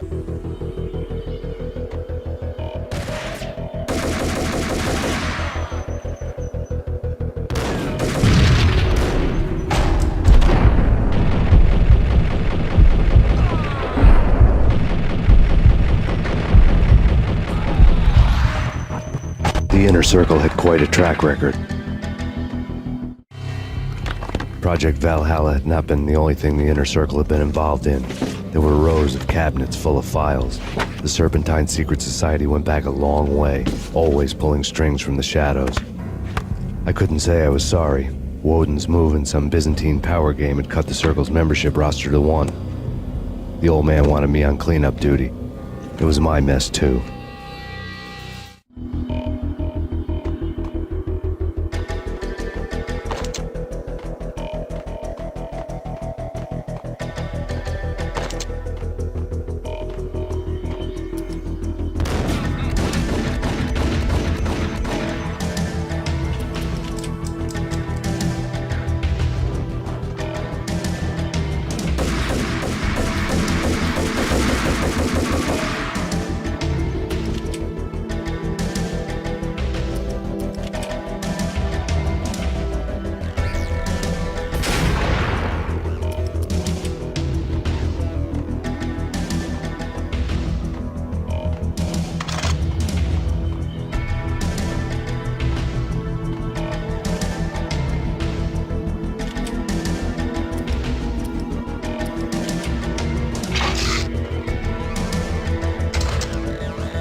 FBI. You've seen one, you've seen them all.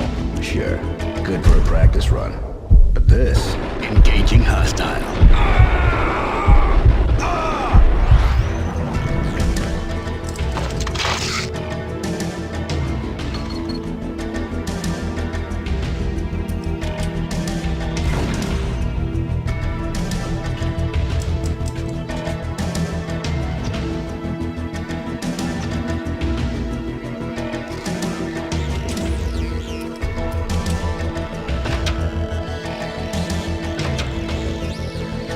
Take him down. Shoot to kill. Let's finish this.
Mine wasn't the most original approach to the problem.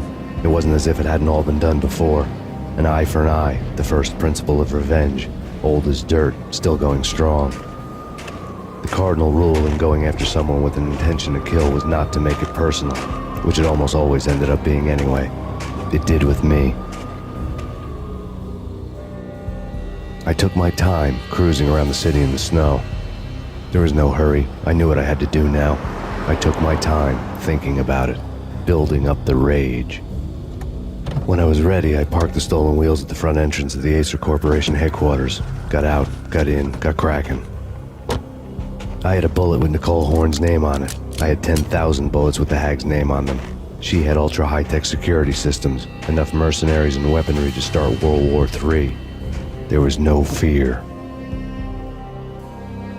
New York disappeared behind a veil of snow. I had crossed the threshold. This was her domain, sleek and sexy and soulless, all glass and steel. A place of color-coded security keycards, metal detectors, and surveillance systems.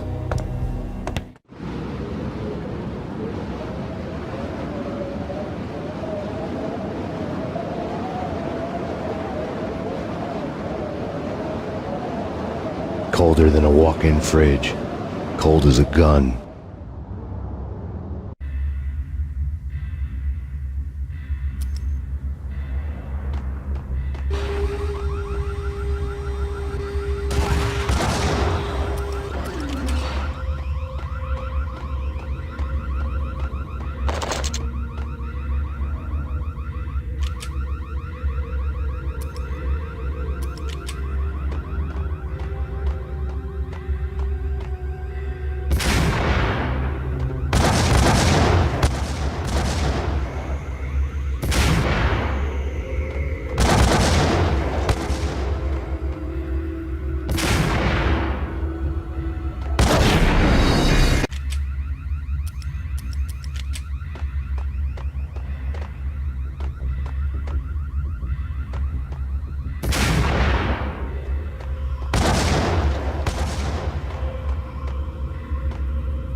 good.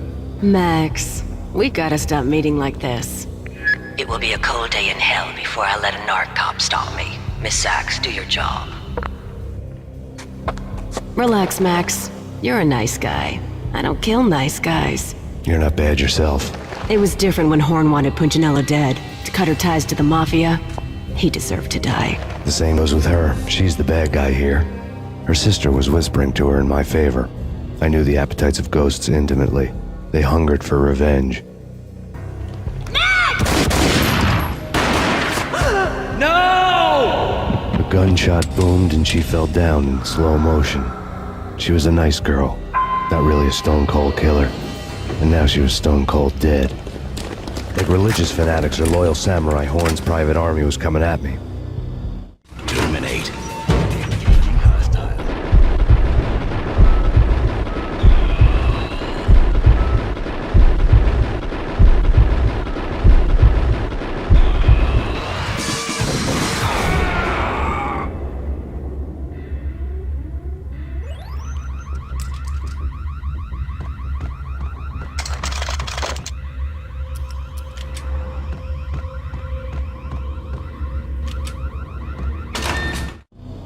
When the elevator came back down, Mona was gone. There was a lot of blood, but no body.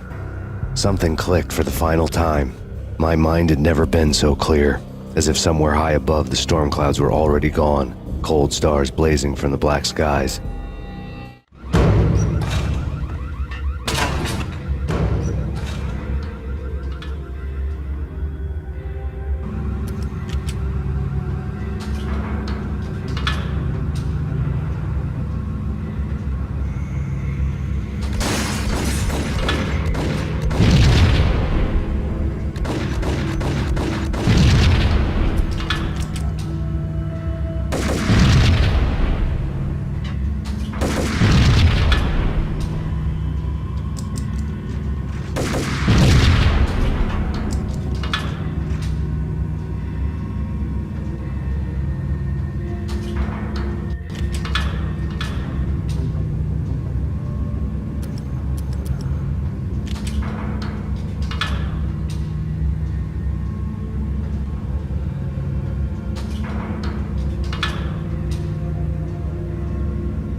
Movies, and I'm talking about the coolest of the cool.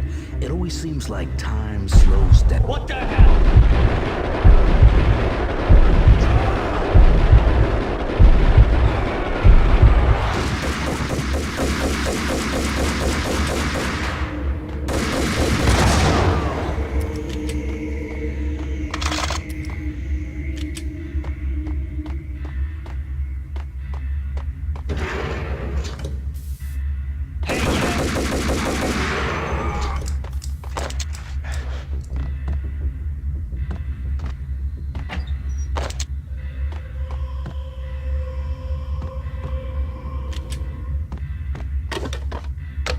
I had elevator access to the mainframe. From there, I'd be able to override the security locks and get to her office.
The unmarked chopper was Horn's pet guardian, inhuman and flawless. It was stalking me. I'm not a cold-blooded killer. I'm a nice guy. I love my wife. I have 2 boys. I'm very... What? Kill the bastard! Kill the bastard!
All Horn's locks were now offline. All bets were off.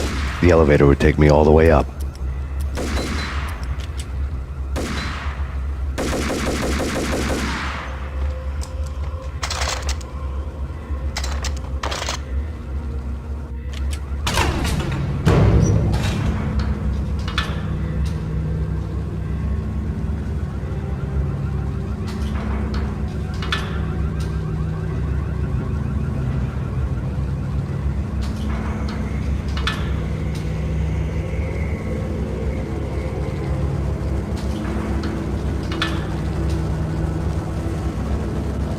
Seen from this height, the night seemed to stretch on to eternity. A hint of desperation had crept into the snowstorm, as if it was trying to get it all out before the end.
Horn's personal computer was on.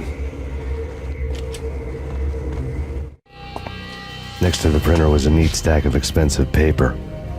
Hacking through Horn's computer would have unearthed files of criminal plans, strategies for world domination, spy helicopter reports, illegal wiretap recordings, internet porno, all of the above. Take your pick. I really didn't care anymore. I had seen too much of it already.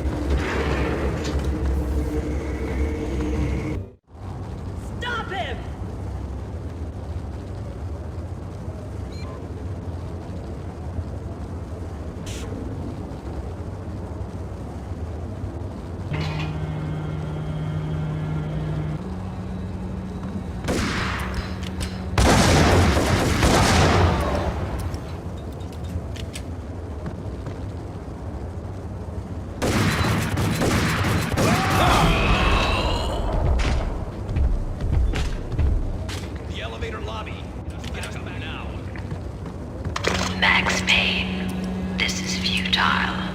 A waste of time. The deaths of your wife and daughter were necessary. Inevitable. It is done. You cannot bring them back. Nothing you do will make it any better.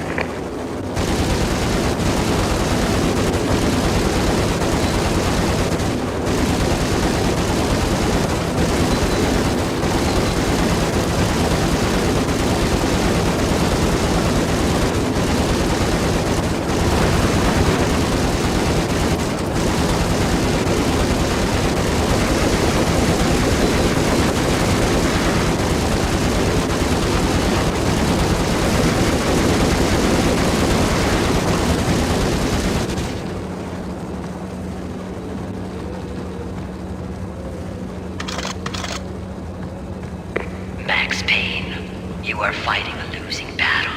You cannot survive this. You will die. Stop fighting. Make it easy for yourself. Accept your fate. You will die here.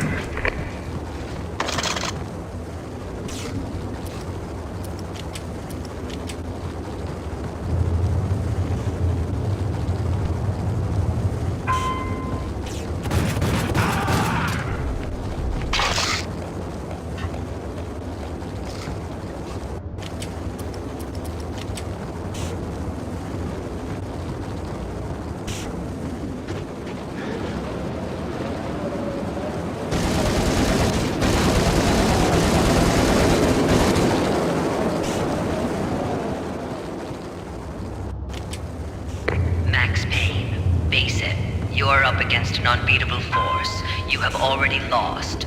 You have lost. Only death will set you free from your pain. Accept it. Surrender. Give up. We have him in the North Lounge.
What do you mean he's unstoppable?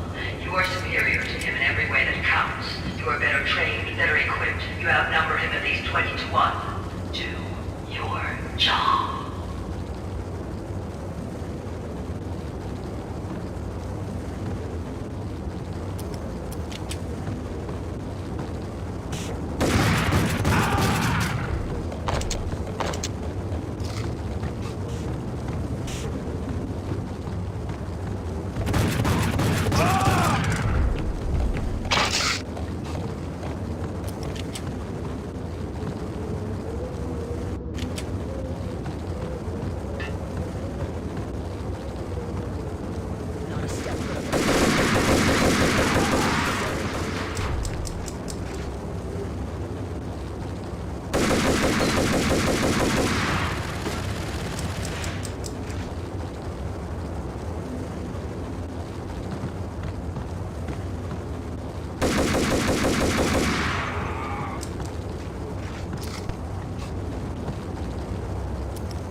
She's on board. We're out of here as soon as the wind dies down. Don't like the look of that mast.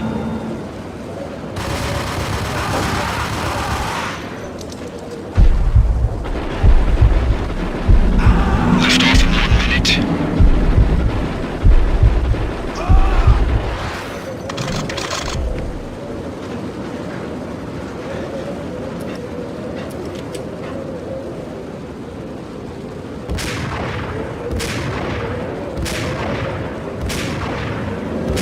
Lift off in 45 seconds.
dead.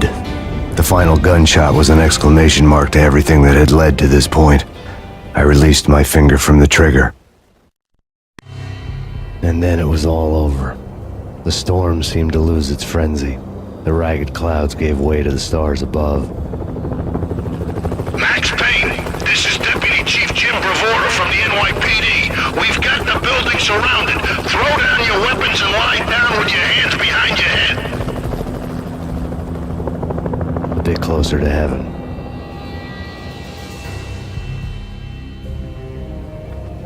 The cops' voices were distant and muted. Freeze! NYPD! Hold it right there! My ghosts released me from their haunting. Down below, New York City glittered like diamonds on black velvet. You gave us one hell of a ride. Take him down to Central Booking. You heard the man. Woden was there in the crowd, standing by the sidelines. It wouldn't be over till the man with the patch would say so. He'd say the right words. I knew he would. He'd better. Woden grinned smugly. It was the grin of a winner. That made two of us.